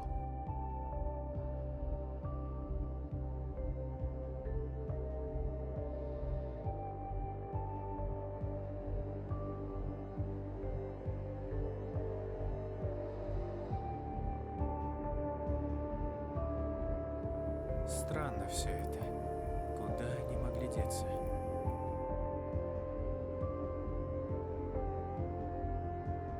Я никогда не думаю о будущем. Оно наступает достаточно быстро. Но зона заставила меня задуматься о нем.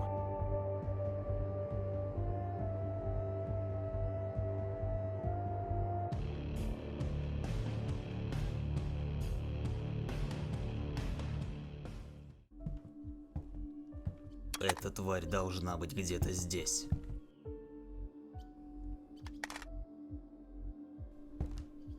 Черт, что-то мне не по себе. Да не ссы, сейчас мы на раз и два. Стоп, я, кажется, что-то слышу. А, черт! А? Что? Что за... Черт, куда он делся? Сука!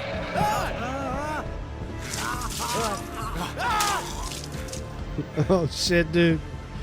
Oh no, dude.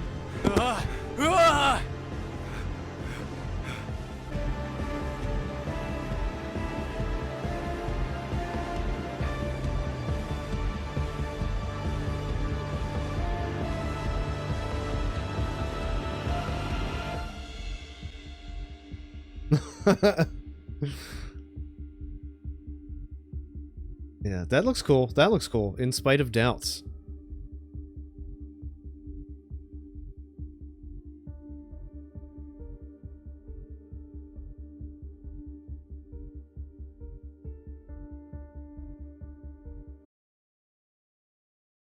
Okay. Very cool, very cool. We have screenshots and a trailer next from an unannounced X-Ray project. 3 screenshots and a trailer from unannounced X-Ray project shown at the showcase. Developers say that 2 locations are complete at this point and the rest are at various stages of development. They pointed out that this is not just a location pack mod, but a full-fledged project with its own plot and story. Awesome. If all goes according to plan, the project will be officially announced in 2022.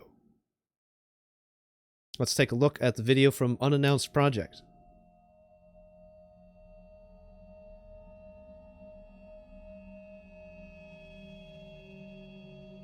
I'm already seeing some new things done with the lighting that I like.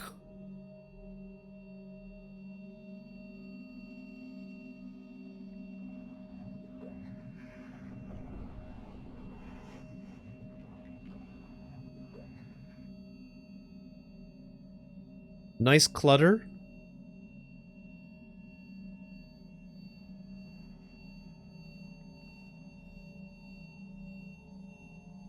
A lot of nice design work going on here.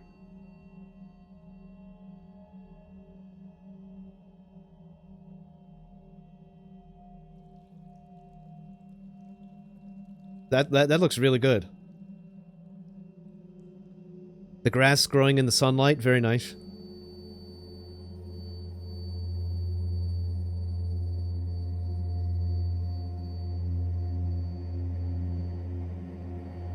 This is a pretty rad environment. It's I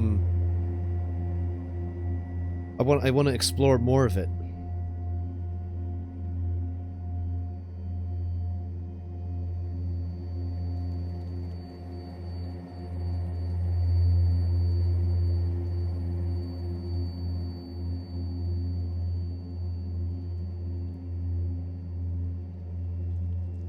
Holy moly, this looks crazy though.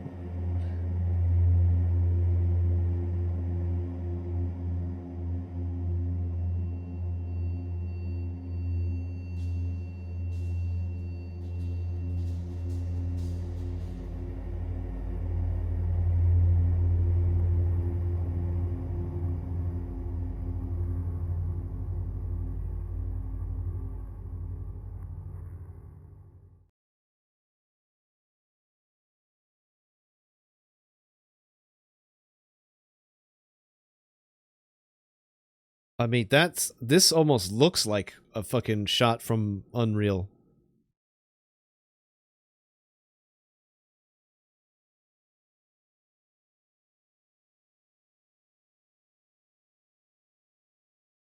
That's really, really nice looking, really nice looking.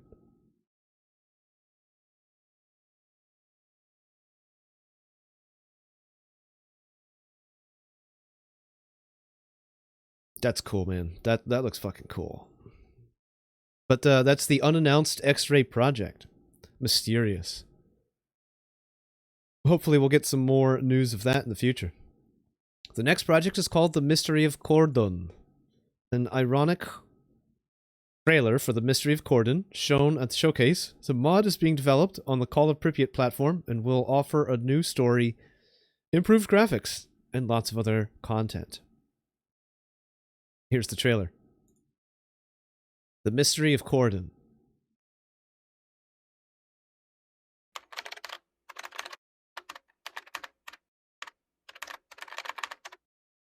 What music? What are you looking up music? Alright, here goes. There goes my fucking VOD.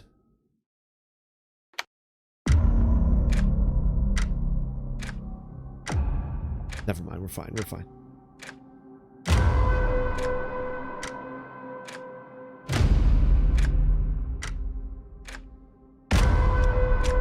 Holy shit, that's awesome.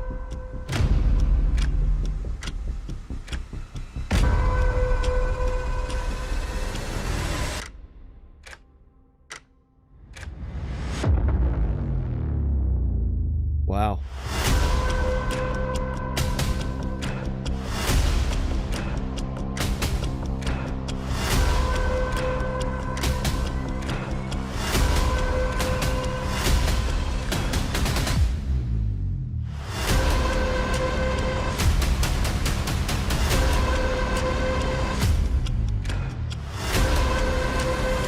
Dude, those gravity anomalies are really nice looking.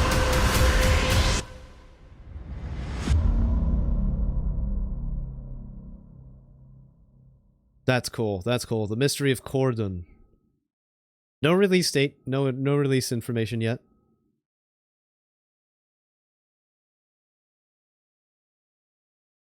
Looked really good. The next project is called The Land of the Emerald Dawn.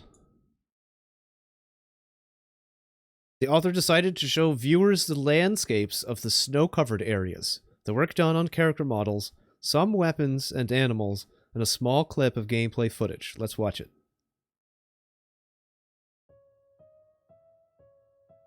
Wait, what? Wait, what? What, wait, what? Wait, what? Wait, what?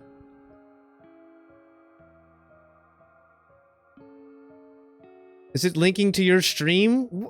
No? Wait. Yes?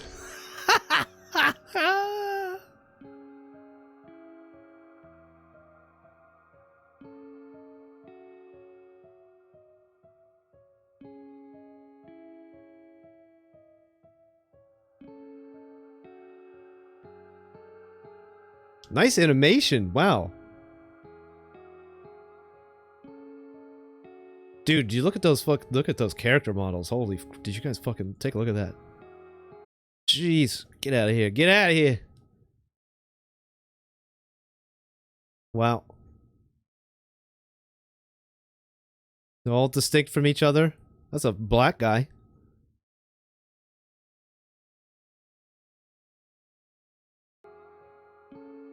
Oh, it's very cool. Damn, look at that.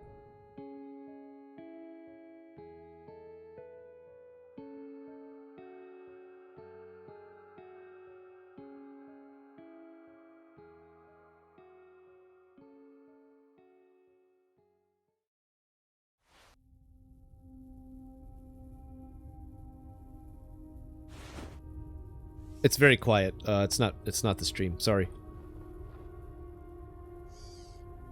Hand-drawn map? Oh, you guys know I like hand-drawn maps.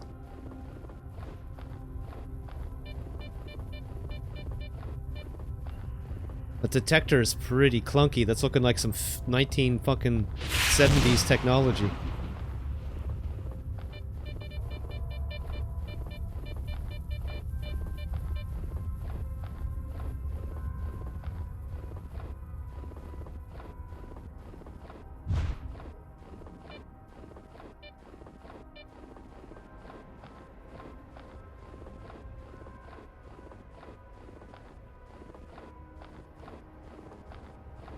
Is that ice? Can you walk on it? Please, walk on it. Oh, you can. That's awesome.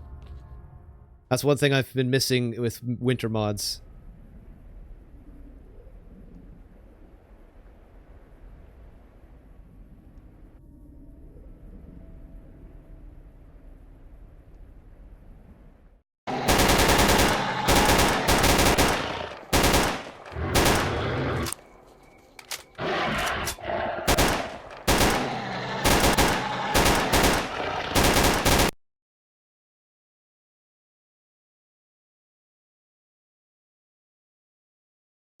I don't know about that bear model. I don't know. That reminds me of the bears in Narodnaya Solyanka in the Red Forest. Fucking scary bears in that mod, man. The next mod. That was the Land of the Emerald Dawn. Why is it linked? That's so weird that it's linking to my actual... It's fucking strange. Road to the North had bears. Why don't I remember bears in Road to the North? It's been a long time since I played that one. I still think I might actually... Do I still have that one installed?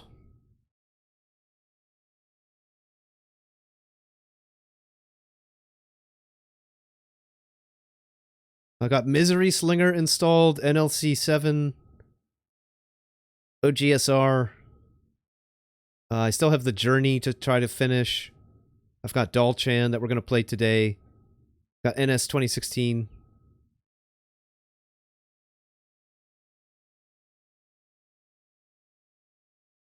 I have some other ones currently installed.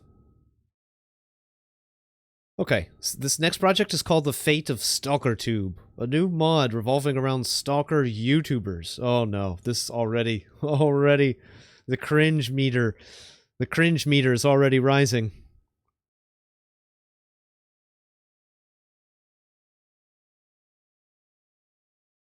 The mod's plot is as follows. The anomalous exclusion zone appeared in real life. IRL, bro! Many people, including Stalker YouTubers, went there in search of adventure and danger.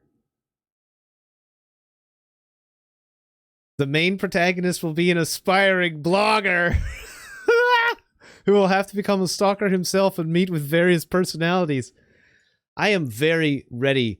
I am very ready as a guy who literally fucking streams video games for 12 hours a day and makes YouTube content to go and have a harrowing survival experience with guns in a very dangerous and hazardous land.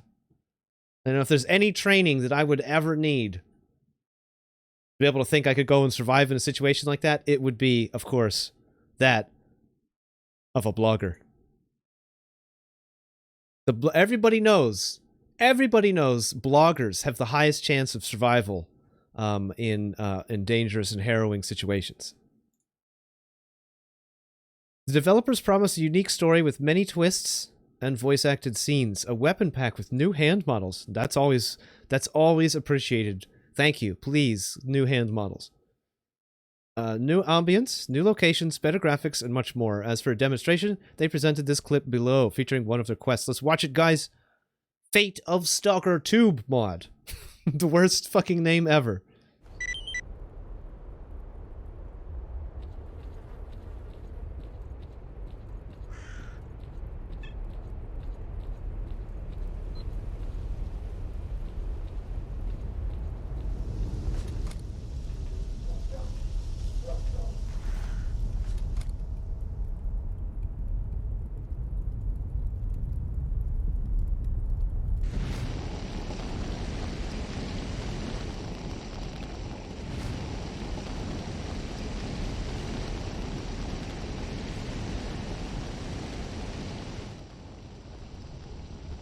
Hey, bro.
Damn, that was crappy. Oh, you're gonna run out of time, buddy. He's gonna be up on your ass. Too late. You got him. You got him.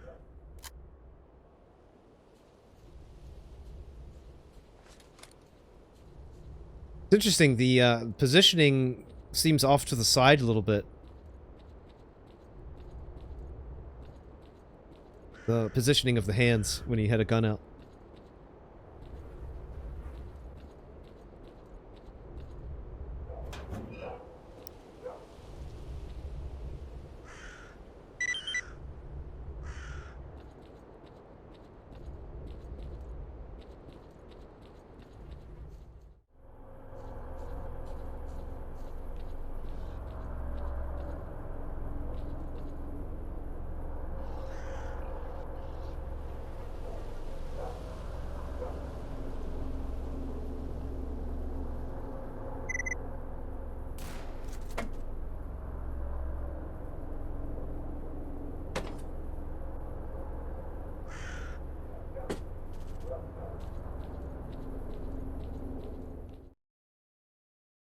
Fate of Stalker Tube. Well, I didn't really... I don't read Russian readily.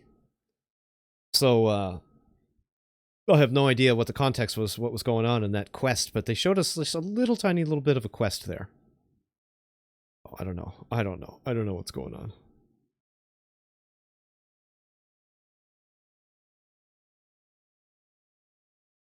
You'll have the chance to become a stalker yourself and meet with various personalities, most of whom are well-known people from the Stalker fandom on YouTube. I'm probably just going to go ahead and say no, thanks. But, I don't know. We'll take a look at it, of course. We'll take a look. The next project is called Strelok's Group. In the new video, the developers wanted to re-emphasize the main features of the project and also show fresh gameplay footage to viewers along the way, including new animations in some scenes. Previously, the video was only available to watch at the showcase event, but now it's in its own video. English subtitles. Cool. Let's check it out. This is Strelux Group mod.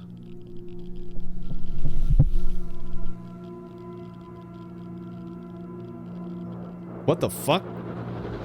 That's a nice render. That's a real nice looking в render. результате образования аномальной зоны, непостижимо разуму человека, в буквальном смысле.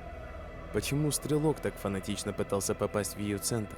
Неужели он был настолько глуп, чтобы рисковать жизнью снова и снова только ради наживы или простого интереса? Нет. Зона — это кладезь вопросов, на которые просто нет ответа. Пока. Если вы цените оригинальную трилогию, которая покорила сердца миллионов, то вам понравится «Сталкер. Группа Стрелка». Почему? Чем особенна эта модификация? Почему? Все просто. Это рассказ об истоках, о легендарных событиях и людях, которые положили начало той вселенной, которую мы до сих пор любим. Это причина, следствием которой были все случившиеся события в трилогии «Сталкер». Что вас ждет? Захватывающая история о легендарной группе Стрелка в лице ее лидера, которая плавно переходит в сюжет «Сталкер. Чистое небо». Множество мини-историй, которые затронут большинство персонажей и группировок из оригинальной трилогии. Игровые катсцены и видеовставки с использованием Unreal Engine. Множество новых анимаций, записанных с помощью технологии Motion Capture. Хорошо проработанные и измененные локации из оригинальной трилогии. Атмосфера игры сохранена и дополнена в виде лучших игровых практик, заложенных компанией DSC. Профессиональная озвучка персонажей, в том числе с участием голосов, которые вы хорошо помните из оригинальной трилогии. По сути, ты вложил огромную часть себя в становление группировки «Чистое небо». Новые эмбиенты и звуки.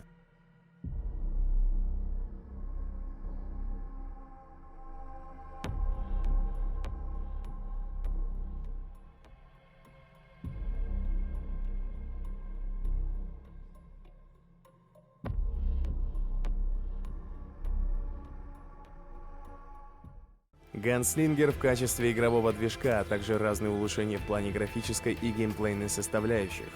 Собственный игровой лаунчер для удобной загрузки и обновления игры. Это и многое другое вы сможете увидеть после релиза игры. Следите за нашими социальными сетями, ожидайте дальнейших новостей.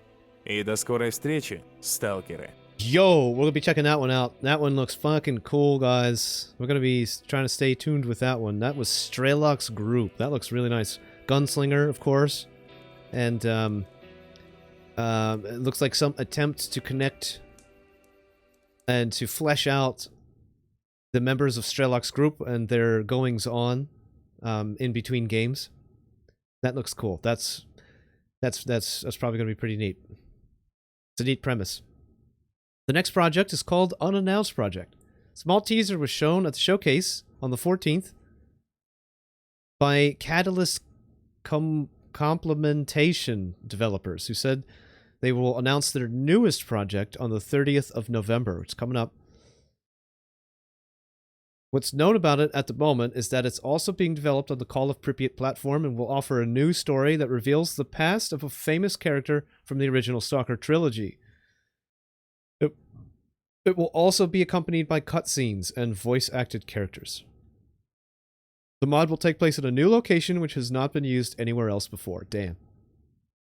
Let's check it out. This is Unannounced Project.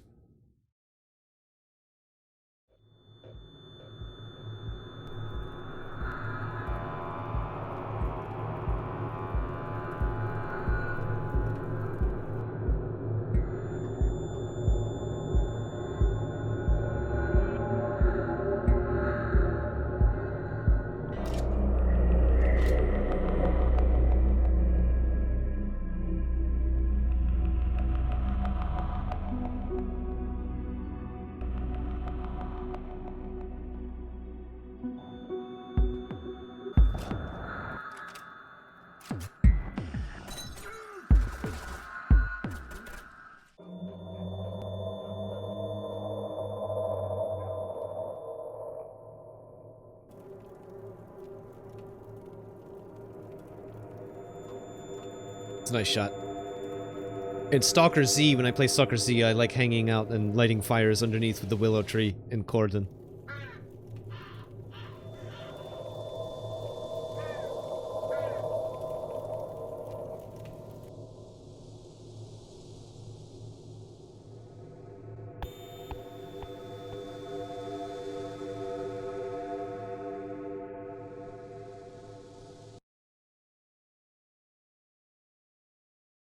Well, not too much going on there. A lot of, not too much divulged there. Pretty mysterious at the moment, unannounced. I guess we'll find out on the 30th when a new mod is announced. The next project is Lost World. Short and sweet. We go straight to the video.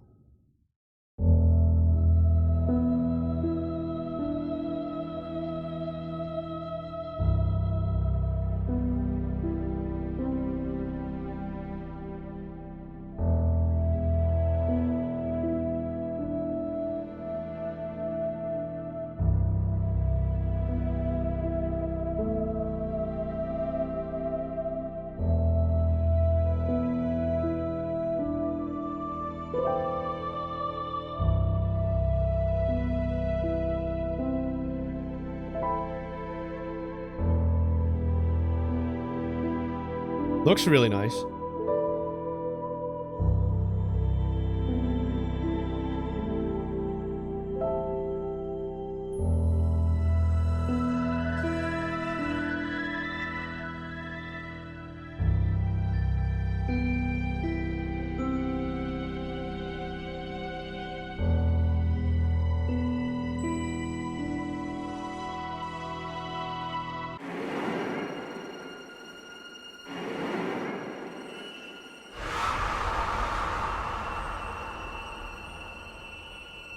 I like that red lighting.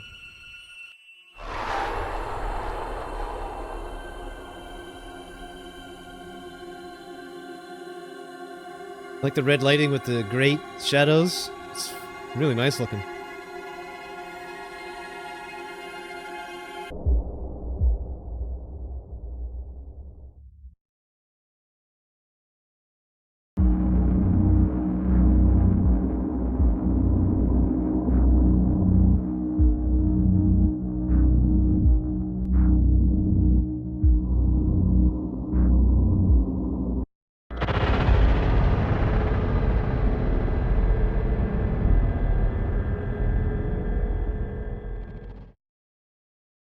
Nice. Climb to the top of the Duga. Fuck yeah, I want to do that. That sounds cool. I fucking don't like... I keep seeing this thing come up. That's Paul Joseph Watson's new video, and it keeps... Every time I open up YouTube, I keep seeing it. I don't like looking at it.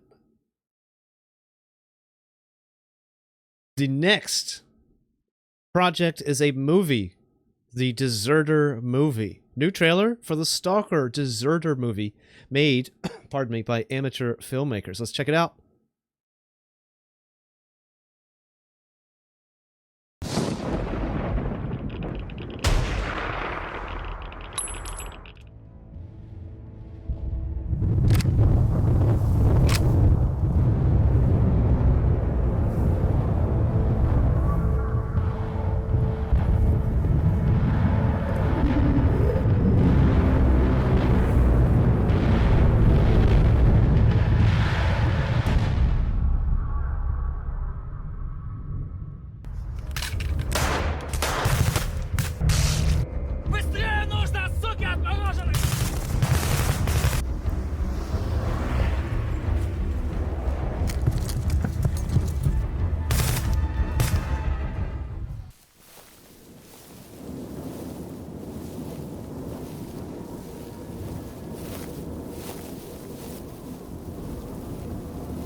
Yeah, what?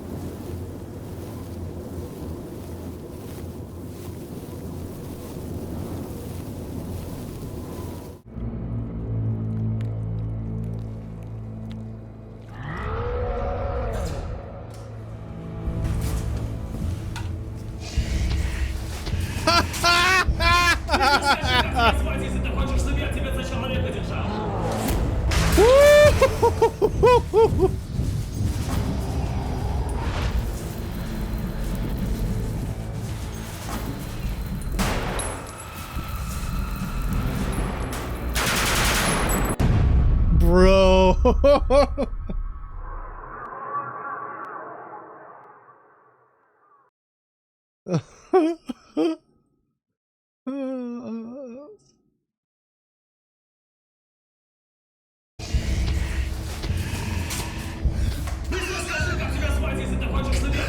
It's so bad. It's so fucking terrible.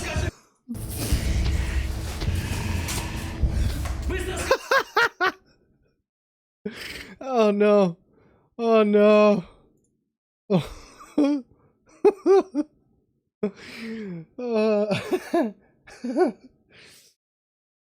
Ooh.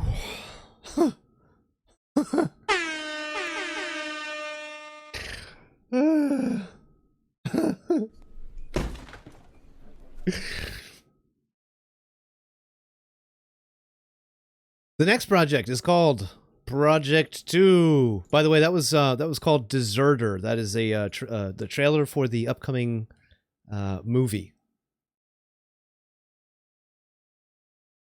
The next project is Project 2. A new demonstration for the Project 2 mod, which plans to restore the Stalker mobile story on the X-Ray engine. Huh? The video shows object physics, new points of interest, and locations in an underground laboratory. This is Project 2.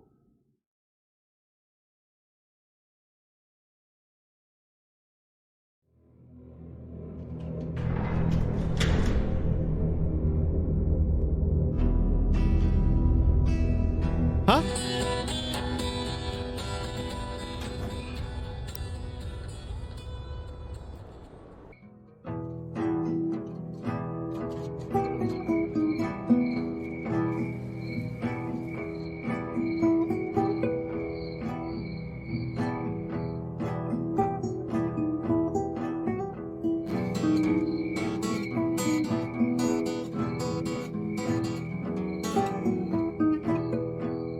Ziggy, thank you for the subscribe. I think that was a subscribe. I think it was over on YouTube. Thanks, buddy.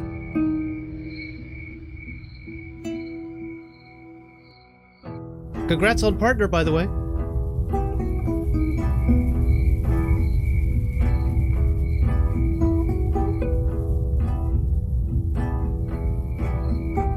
What is this?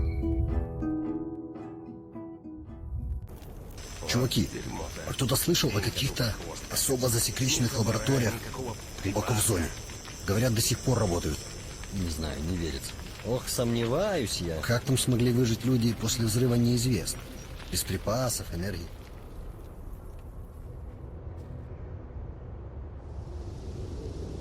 Nice.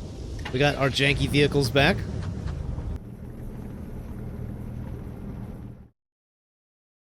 It actually looked like it had a, like a physics model to it, like a collision model to it, the car itself. Maybe it won't be as janky.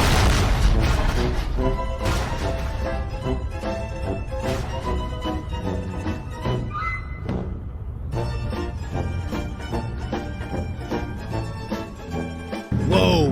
Whoa! Did you see that slide? What the fuck?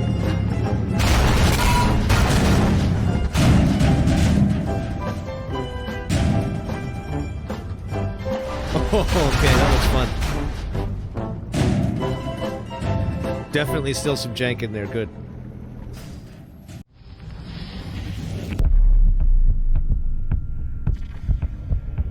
This trailer is like all over the place.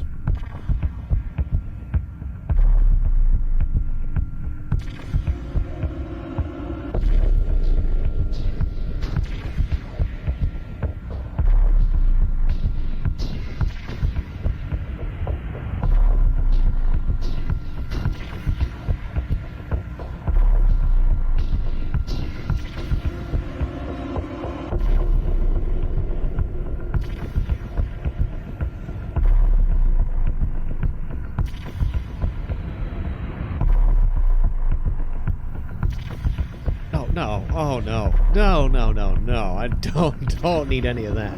No thank you, sir. I am good on that.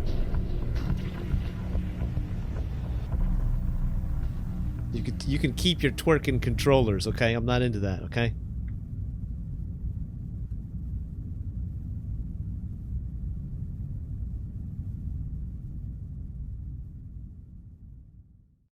Gmod controllers.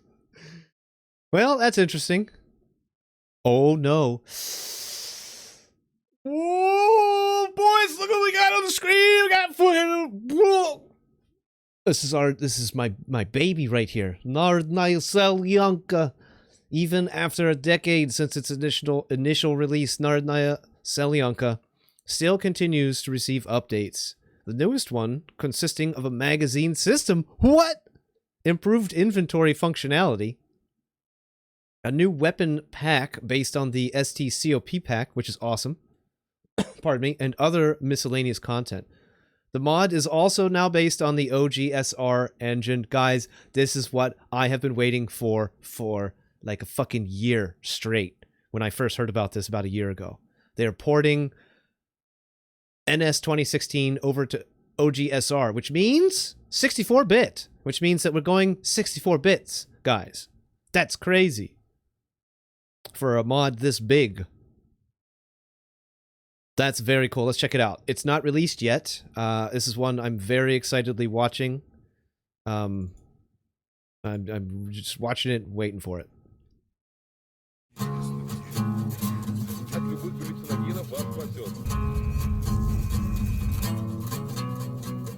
But it's going to be incredible on the OGSR engine.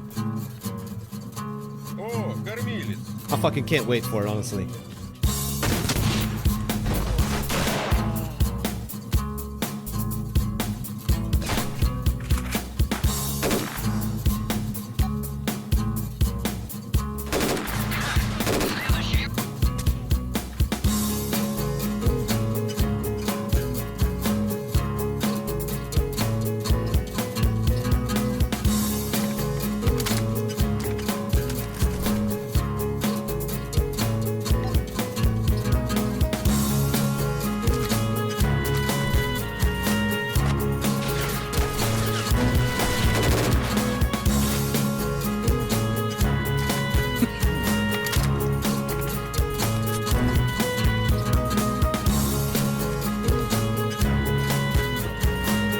Very nice. There are some new object or item interactions. I still wish that there was one for object pickup.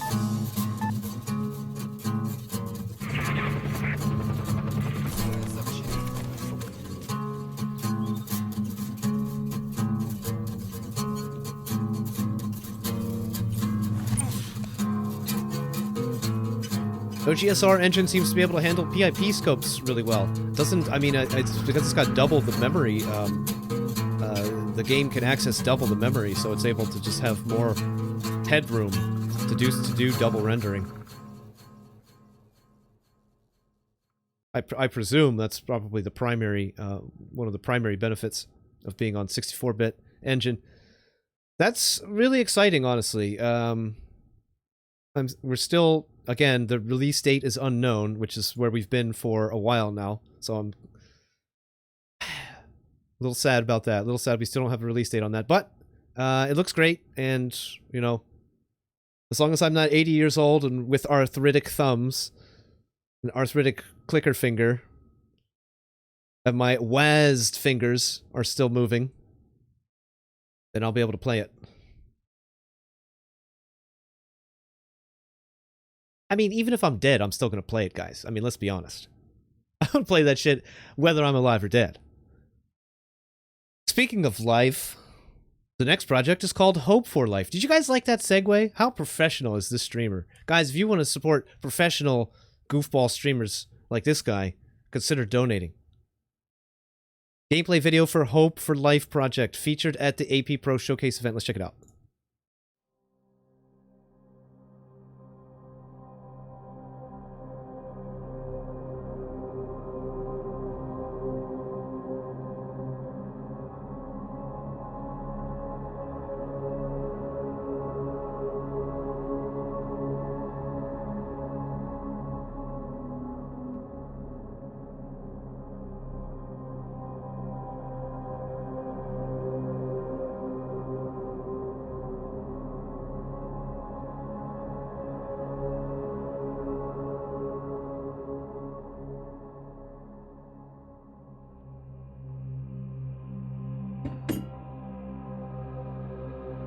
The sun sprite is nice. I can't tell though. That just might be sun on high settings on a decent computer. I can't tell.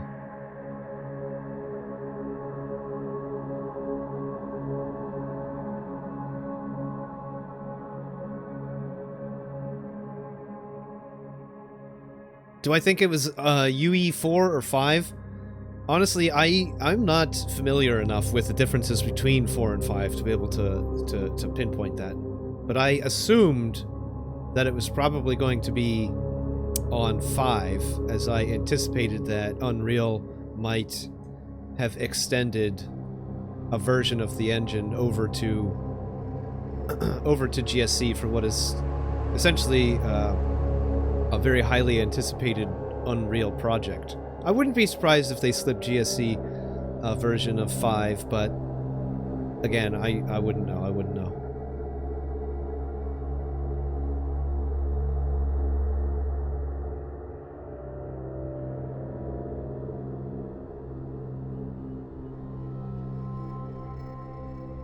No sounds. Damn.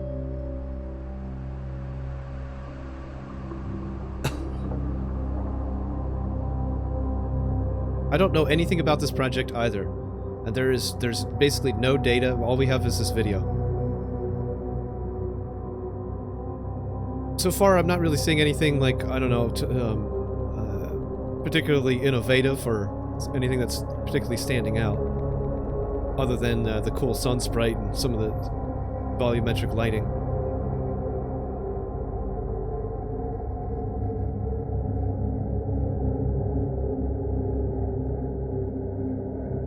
It still has the old style weapon inertia, which really isn't weapon inertia at all. It's just a character, a first-person character model bouncing.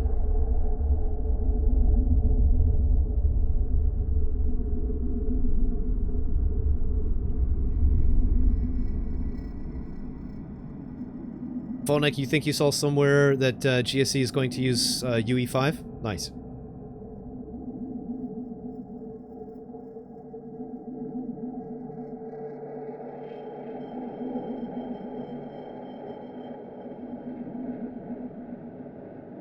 Right.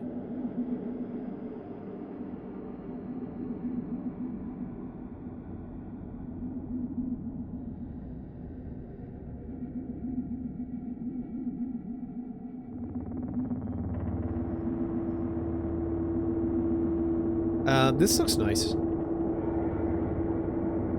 The weather looks kind of nice.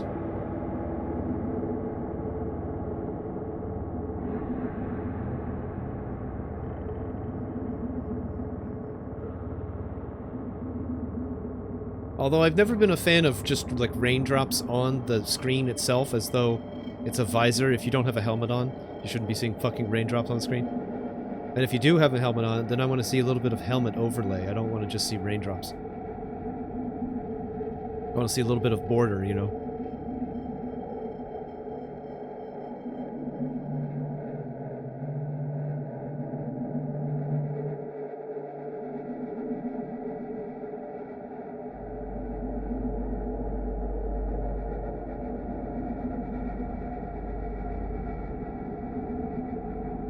I mean, it looks fine. It looks okay.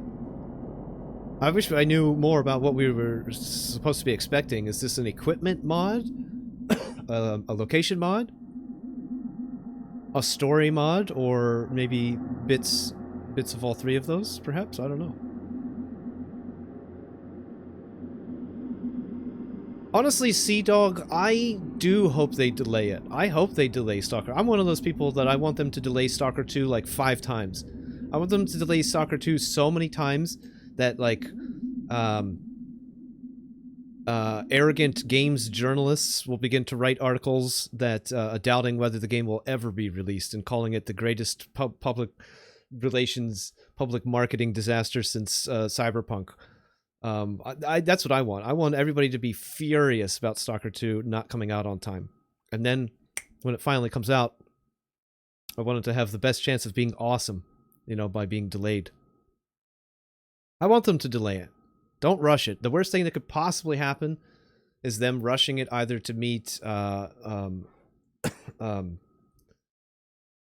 like funder expectations or to meet a release timeline that they promised arbitrarily, you know. Like I would rather them allow the bread to bake as long as it needs in the oven, you know. I think it's probably going to be okay. I don't know. I think it's probably going to be okay. It's definitely not going to be the same type of Stalker game that we're used to. It's going to be a lot more modern for sure. It's going to attempt to appeal to, I think, more players than the original Stalker games did. So it's going to be a different game. I mean, you just have to accept that and be ready for it and approach it as its own thing, which I'm going to really try to do. I'm really going to try to do that. But, you know, it's not like... I don't think GSC has anything else after Stalker 2 on their official schedule. So it's not like they're a big AAA studio that's got a bunch of stuff to push out over the next year. You know what I mean? It's not like they've got a schedule of games that they've got to get done over the next year or something like that. Right? So hopefully they have all the time in the world and the attention that they need to spend time on their baby, their highly anticipated baby that everybody wants to touch. That doesn't sound right. Just go ahead and stop that one right there. Next project, First Days of the Zone.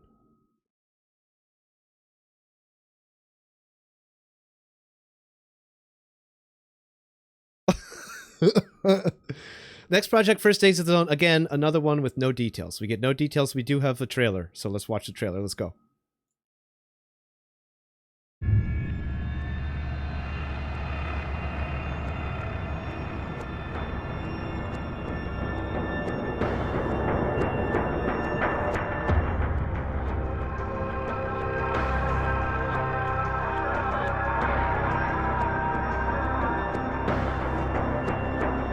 Interesting UI choices there. Look at those UI icons. That sounded bad. I'm sorry. The gravel sound was awful.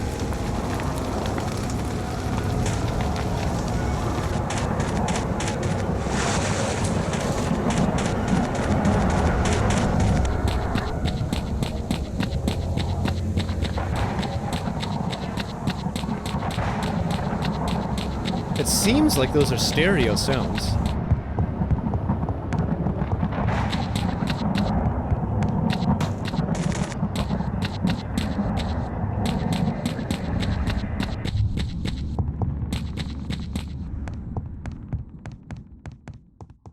I don't like any of those sounds. I don't like...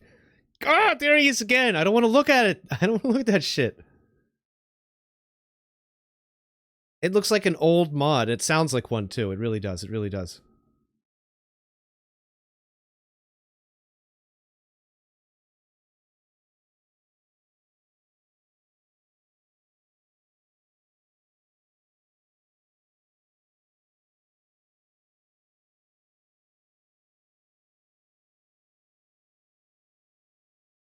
No details. No details even on VK. Okay. Alright, fine. Well, we don't really get too much information for Hope of Life mod. We didn't really get too much for First Days of the Zone as well. Both of the trailers are were not that great. Stalker Hell Dogs 2 movie, a trailer for the Hell Dogs 2 SFM movie with comments by Roman Bayless, the producer of the project, presented at the AP showcase. Let's check it out. Если мы убьем его,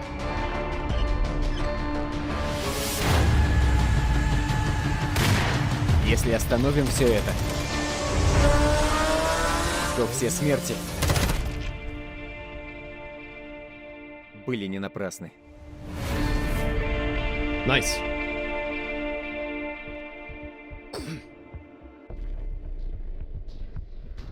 После первой части прошел почти целый год.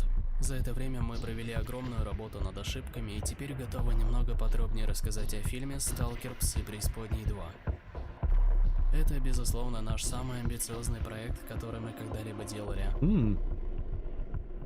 Мы пытаемся сделать уникальный проект, смешивать They've got жанры, camera создавать panning, нестандартные мысли, all kinds of cool stuff придумывать set up. интересную, захватывающую This looks историю. neat. В недавнем I wonder how сюжетном long it трейлере is. мы I wonder if it's показали full основные feature length. мысли мясника, персонажа, который выжил после первой части. Идея мести, конечно же, не нова, но во вселенной Сталкера, в этом жестоком кровавом мире, где плюс ко всему началась война между сталкерами и военными, эта мысль о возмездии выглядит по-настоящему живо и свежо. Мы попытались оживить такие книги, как «Змеёныш», «Во имя Зоны» и «Зачистка». Это наши главные источники вдохновения. В этом фильме нет добра и зла, по крайней мере, в привычном понимании. Нет героев и нет злодеев.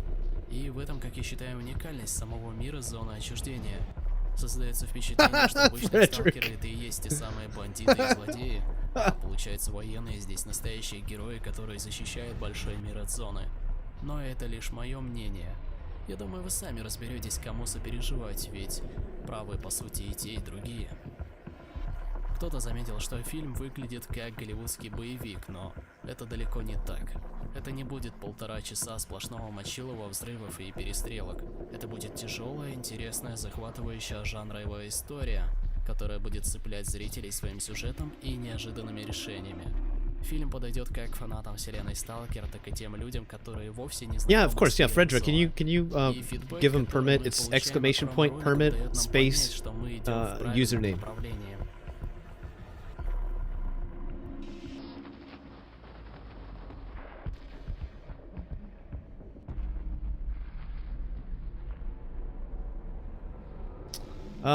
That looks pretty cool. I will check that out. Thanks, Frederick. I will check that out for sure. That was a trailer for Stalker Hell Dogs 2. I will remind anybody who wants to post links in my chat, though, that any rickrolls result in a permanent ban. So don't try it. I'm not joking. I would permaban my best friend for rickrolling me. I swear to God. I swear to God.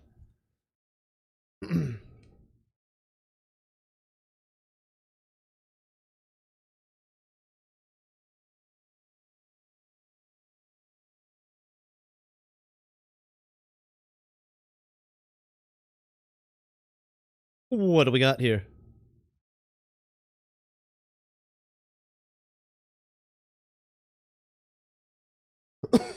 So is this another SFM movie? It's called Stalker Work in Progress 3. Released October 23rd. It's really short. Let's check it out.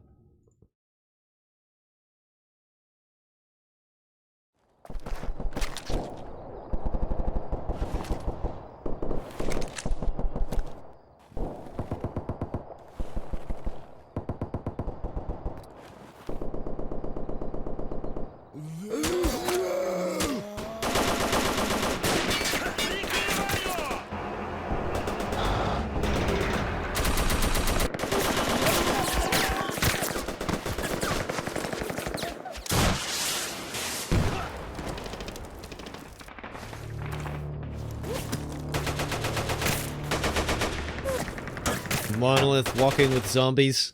That was cool, man. That was cool.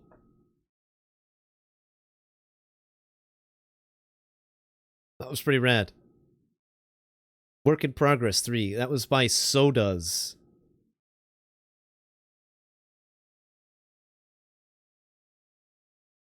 What? No, that last thing that we watched was yes, I'm sorry, I almost said FMV, but I meant SVM. It's a movie. It's a movie using in-game engine assets.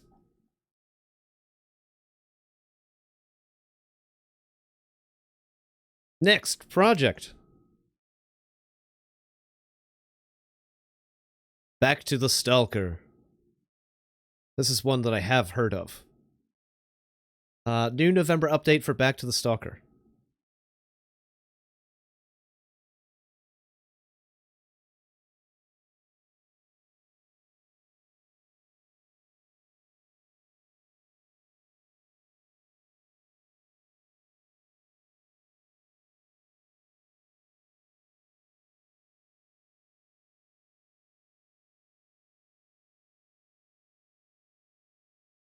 A Stalker full motion video game. Now that would be an interesting project. Damn straight, Frederick. Damn straight.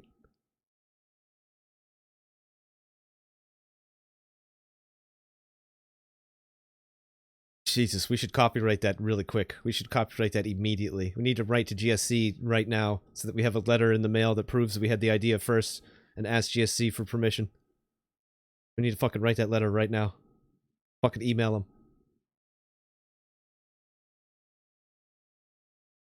There is a full motion thing. You've never seen it? Nope. Mm-mm. Little level editor shot there.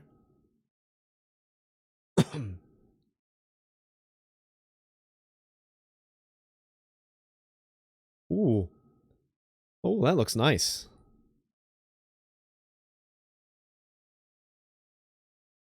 Look at the texture of the iPad. The padding looks good.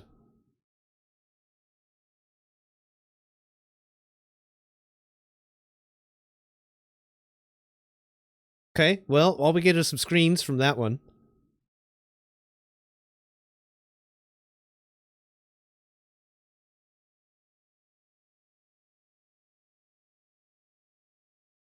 Back to the Stalker is a large modification.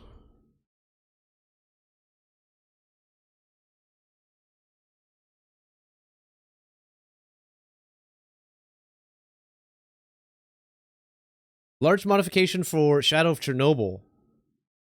Based on good old Stalker concept and our ideas. But which engine? Is it the OGSE engine?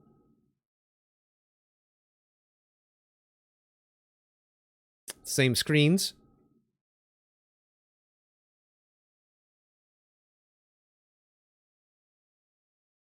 They have edited AI of stalkers and mutants. Pseudo Dog can attack a player with a psi strike. Controller can run away from a stronger opponent if he is in danger. Stalker can now be zombified by controller, which is always cool. After being zombified, stalkers will go crazy and become enemies to the player.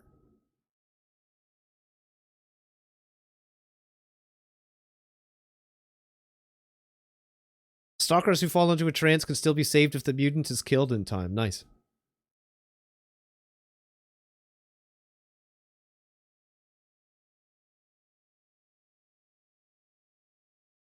Wait, so basically this looks like this is a reimagining, a recreation of old good Stalker. This is what this seems like, that's what this project is. It looks like they're working on their own custom engine.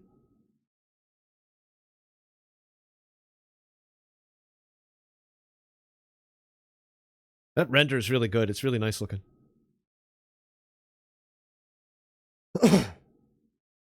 Cool. We'll check it out. We'll check it out. Maybe we'll get an update in December. With the next month's Stalker news updates. But that's back to that one's called Back to the Stalker Project. Getting towards the bottom of the list. Oh, wow. The Story of John is the next project.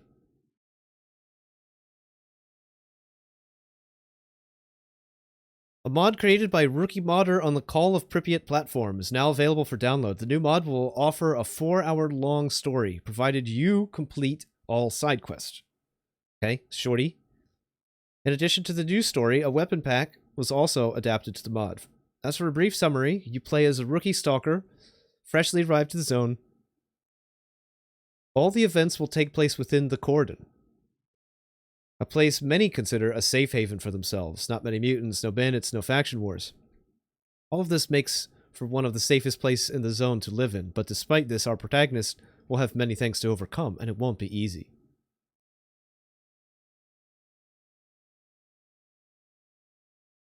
A Rookie's Tale.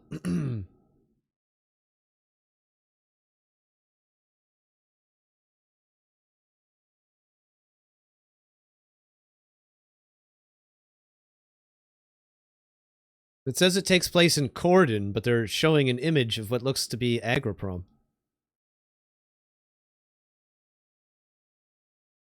Oh, I don't know. I guess we'll have to find out later. That one's called The Story of John.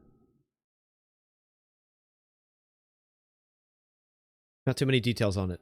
Next project is Fate of the Zone. Fresh screenshots and videos. The following images and videos showcase the new weapons and module system. The new 0.8.1 update for Fate of the Zone project. The new update is expected to be released in December. Nice. That's coming right up. Coming right up. Let's check out the video.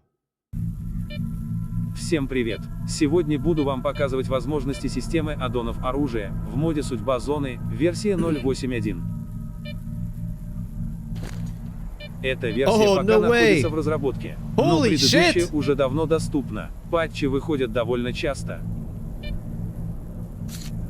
Создано новое окно «Настройки оружия». Все действия с аддонами происходят там. Для доступа к этому окну достаточно взять в руки нужное оружие, которое собираемся кастомизировать, и нажать кнопку, которую можно задать в настройках. По умолчанию это кнопка «К». Оружие в этом моде может иметь в себе предметы, точно так же, как, например, тайники или контейнеры. Кроме того, у каждого оружия есть определенные слоты. Вы видите их сейчас на экране. Все аддоны, которые можно поставить на оружие, ставятся в эти слоты. Каждый слот имеет определенный тип. Аддоны для установки требуют наличия слота подходящего типа, и если такой на оружии есть, значит аддон можно поставить в этот слот. В других модах вы могли сталкиваться с ограничениями. К примеру, какой-нибудь прицел можно было поставить на СВД и нельзя на калаш. Или наоборот. Здесь подобных ограничений не бывает. Буквально, если какой-то аддон требует ласточкин хвост, то его можно поставить на любое оружие, где есть такой слот. И если на каком-то оружии есть ласточкин хвост, то на него можно поставить что угодно, подходящее под этот слот. То же самое касается и всех других слотов каких угодно типов. Пока мод находится в разработке, и в нем не так много контента, но вы уже можете заметить новые параметры глушителей. И, конечно, на ствол можно поставить не только это, но и, например, дульный тормоз-компенсатор. Достаточно скоро будут добавлены и другие классы аддонов.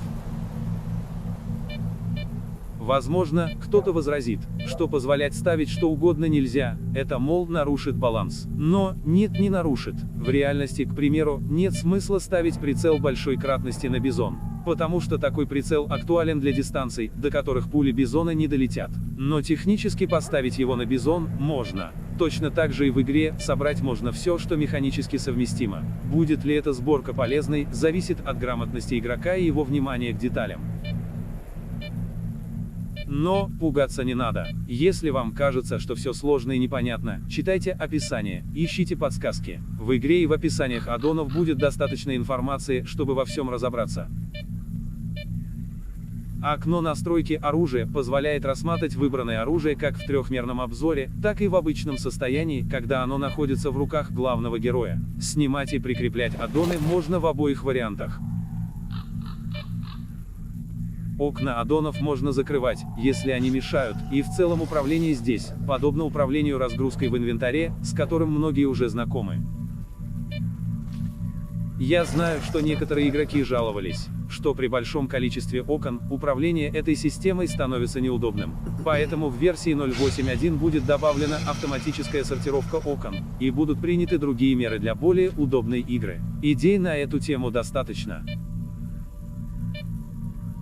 А посмотрите на этот аддон. Что это такое? Он ставится в слот, ласточкин хвост. Но это не прицел, это адаптер. Смотрите, я ставлю его на бизон. И что происходит? Слот ласточкин хвост занят, но у бизона появился новый слот, и это планка для катения. Надеюсь, вы понимаете, о чем я.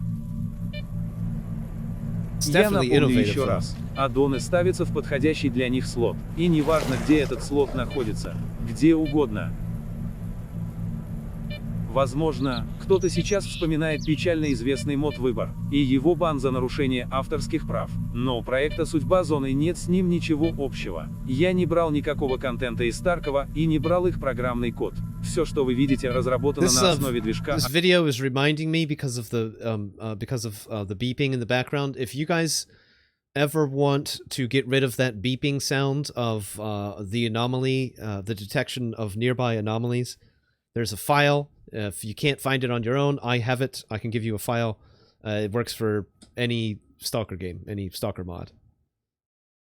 But I hate that beeping sound. I get rid of it in every mod I play. АГСР и моих собственных движковых правок. А что касается идей, в судьбе зоны состоялся релиз с работающей системой разгрузки еще за год до релиза Таркова. А видео с демонстрацией было еще до его анонса. Судьба зоны — это мод с долгой историей, а не однодневка. Этот проект родился не вчера, и завтра никуда не исчезнет.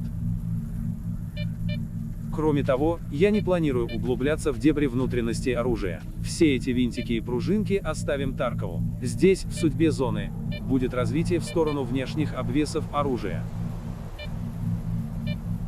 Что касается времени разработки, действительно, 0.8.1 задержалась дольше, чем можно было ожидать. Но сейчас, как вы сами можете видеть, система аддонов готова, осталось наполнить ее контентом. И я полагаю, что это произойдет достаточно скоро. Также некоторые версии из закрытого бета-тестирования можно будет посмотреть на стриме. Следите за новостями и анонсами. Одной из особенностей новой системы является то, что надетые аддоны не отображаются на иконке. Вместо этого их надо смотреть в описании оружия. Сделано так в том числе и потому, что с новой системой невозможно отобразить все на плоской иконке. Представьте, что на цевье оружия будет 4 планки Пикатини, и на каждый какой-нибудь аддон. Как показывать это на иконке? Даже если... Talking about additional planned features. This is a little too long. We'll just skim through it. Приветствую! Сегодня буду показывать технические видео сделано именно за тем, чтобы сообщить, что все это теперь не обязательно. Oh, you're not gonna find me happy about Xing out a bunch of floating little windows all the time. Я просто выключаю ненужные меши через конфиг. Подчеркиваю меши, а не кости. All those words are overlapping over each other. Означает, что That's a лишние fucking полигоны mess. не будут подаваться на видеокарту. Измененная таким образом модель для игры весит меньше и улучшает производительность. Итак, после правки конфига модель готова, с нее снято все лишнее. Слоты для аддонов, которые вы видите, также создаются в конфиге. Осталось их настроить. Интерфейс, который вы видите, еще будет дорабатываться и улучшаться. Это не окончательная версия. Для первоначальной настройки я использую служебный итем в виде планки Пикатини. Это могло бы быть что угодно. Well, that's actually kind of crazy. Look at that. You can actually change the rail systems. Или нет. Now that's actually kind of neat. То, что я вам показываю, для каждого оружия делается один единственный раз. Подробная инструкция по использованию этих возможностей в текстовом виде есть на форуме проекта. Сейчас я покажу лишь общий принцип. You can move it through the front sight. После первоначальной настройки первого слота пришла очередь остальных. Их настраивать уже проще. Вы можете видеть в консоли, что часть параметров движок теперь генерирует сам. Вот сейчас я настраиваю расположение прицела. Вы думаете, это настройка одного только этого прицела? Вовсе нет. На самом деле, настройка происходит для слота «Ласточкин хвост». Если однажды ее сделать, то на АК-109 можно будет поставить любой прицел, который ставится в этот слот. Кто-то, может быть, возразит, но ведь прицелы разные. Конечно, они разные. Но в этом и смысл, у каждого прицела свои координаты установки в «Ласточкин хвост». И у каждого ствола свои координаты расположения этого слота. Слот аддона выступает невидимым виртуальным посредником при соединении чего угодно с чем угодно. Именно этот принцип и дает то, что однажды настроенный слот затем становится совместим со всеми предметами в игре, предназначенными для этого слота. Включая как те, что есть сейчас, так и любые другие, которые появятся в будущем. Они уже совместимы с этим стволом, просто потому, что у этого ствола есть настроенные слоты. Когда в игре появятся новые предметы, подходящие к этим слотам, их сразу можно будет поставить.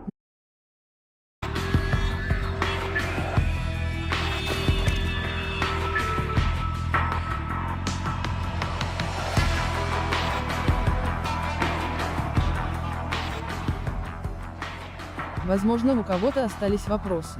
Как же это работает?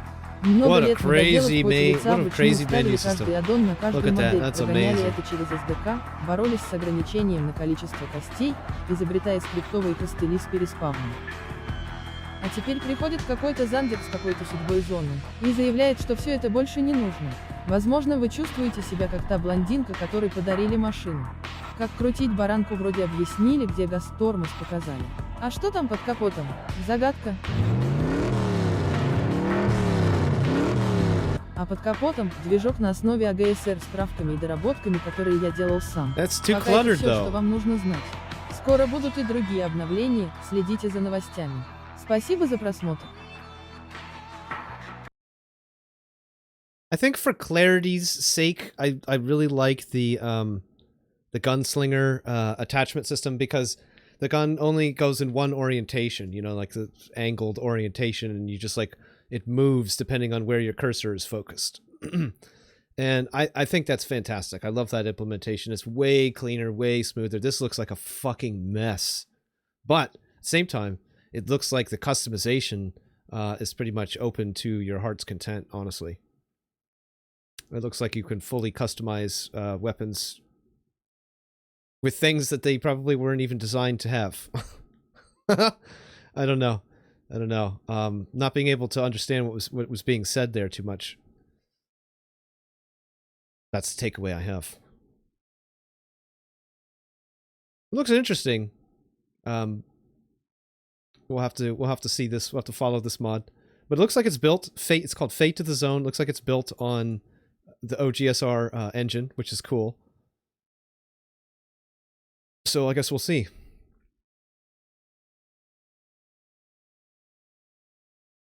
I do like seeing new things tried, though. I'm always excited to see some new stuff tried in that with the UI.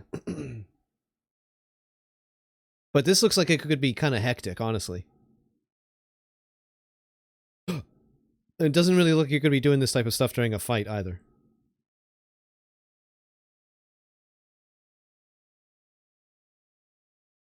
Okay, next project. Kaiden's Chronicles. 3rd episode. The new and 3rd episode of the Kaiden's Chronicles series of mods was released today. The story tells of the actions of an official detective group called Omega, which operates in the territory of the Bar, and its leader and founder, Kaiden, or Kaidan, I don't know.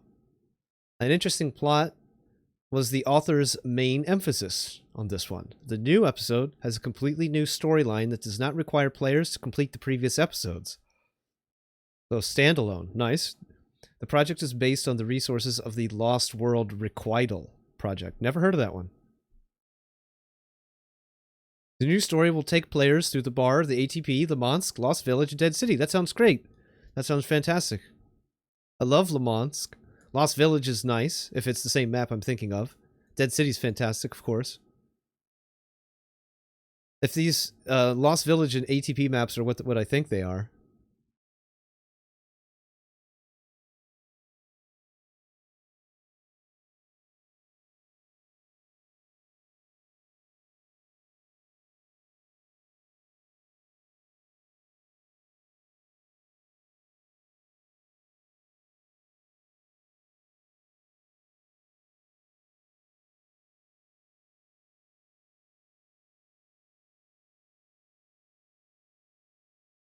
This pic here? I know what this pic is from? No. No, this is the movie. This is from that. This is like a cartoonized version of an image from the movie.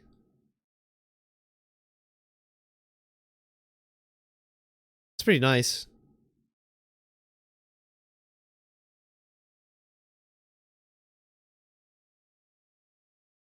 Somebody's like, spiders? Yes. It's not a Stalker mod if it doesn't have spiders.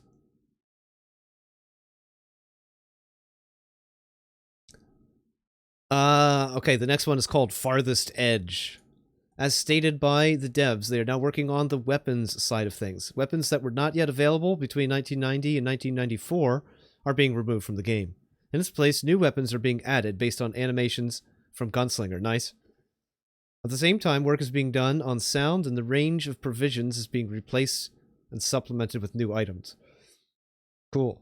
Locations are filled with living elements. There will be more birds and various animals to create a feeling of an animated world. Sound zones are created for game locations so that each location has a suitable soundscape. Models from the game Metro Exodus are ported to help decorate the levels. A new PDA model has also been made from scratch, awesome, which bears more resemblance to the older models of such devices. Another small thing, now players will not throw a bolt, but a nut, like the Stalkers did in Roadside Picnic.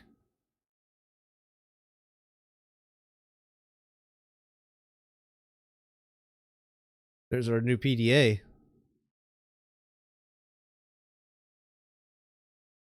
Nice scratches in the surface. Signs of use. I like that. These are some pictures of the new provisions. And that's it. Farthest Edge. Kind of cool. Kind of cool. Kind of cool. So that is your Stalker modding news update for the month of November of the year of our Lord 2021. Thanks for checking that out with me, guys. That was cool. That was super cool. That was super cool. That was a lot of mods, honestly. That was pretty cool. It's like almost 3.5 hours of me jibber-jabbering about different mods. I am probably most hoped about, let's see, Narodnaya Selyanka on the OGSR engine. I'm really excited about that. The multiplayer add-on, we're excited about that. True Stalker, we're excited about that one too.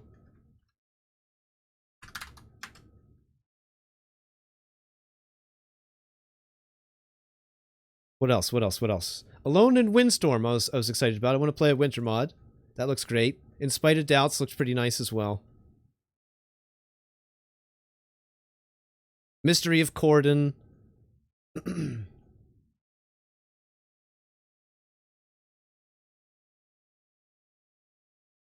Strelux Group, that was an exciting looking one as well.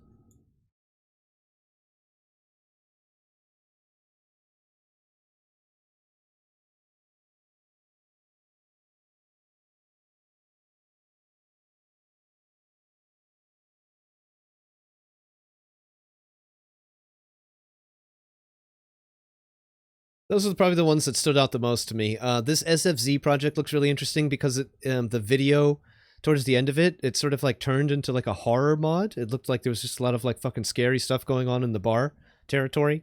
So that's definitely one I'll check out for sure. A lot of cool stuff in this update, so hope you guys enjoyed that.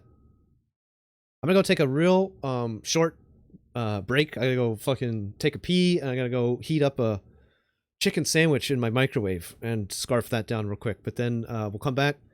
We'll jump into the game for a few hours. OP 2.2, I forgot about that. Yeah, OP 2.2, very excited about that as well. And we'll definitely be doing this news update again in December. Probably about right before Christmas, we'll probably get another update. So we'll check that out when it comes. But I'm going to take a real short break. We'll put some music on, and I'll be right back. We'll jump into Doll-chan. I have to change my stream title and all that fun stuff too. So just give me a little bit. Thanks, guys, for hanging out. Thanks for watching. Again, if you want to support the channel, donations are really the only way to do it right now. If you're, oh, by the way, if you're an artist of any kind, and if you ever want to support the channel with art that you make, art that you do, I'd be really happy to check it out. I'd love artists working for me, making me cool stuff.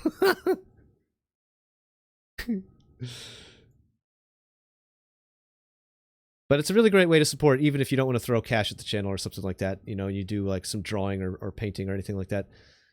I've got room on my wall for art. For sure. For sure. All right, here comes the tunes. I'll be back in a little bit. Thanks for hanging out, guys. See you in a few.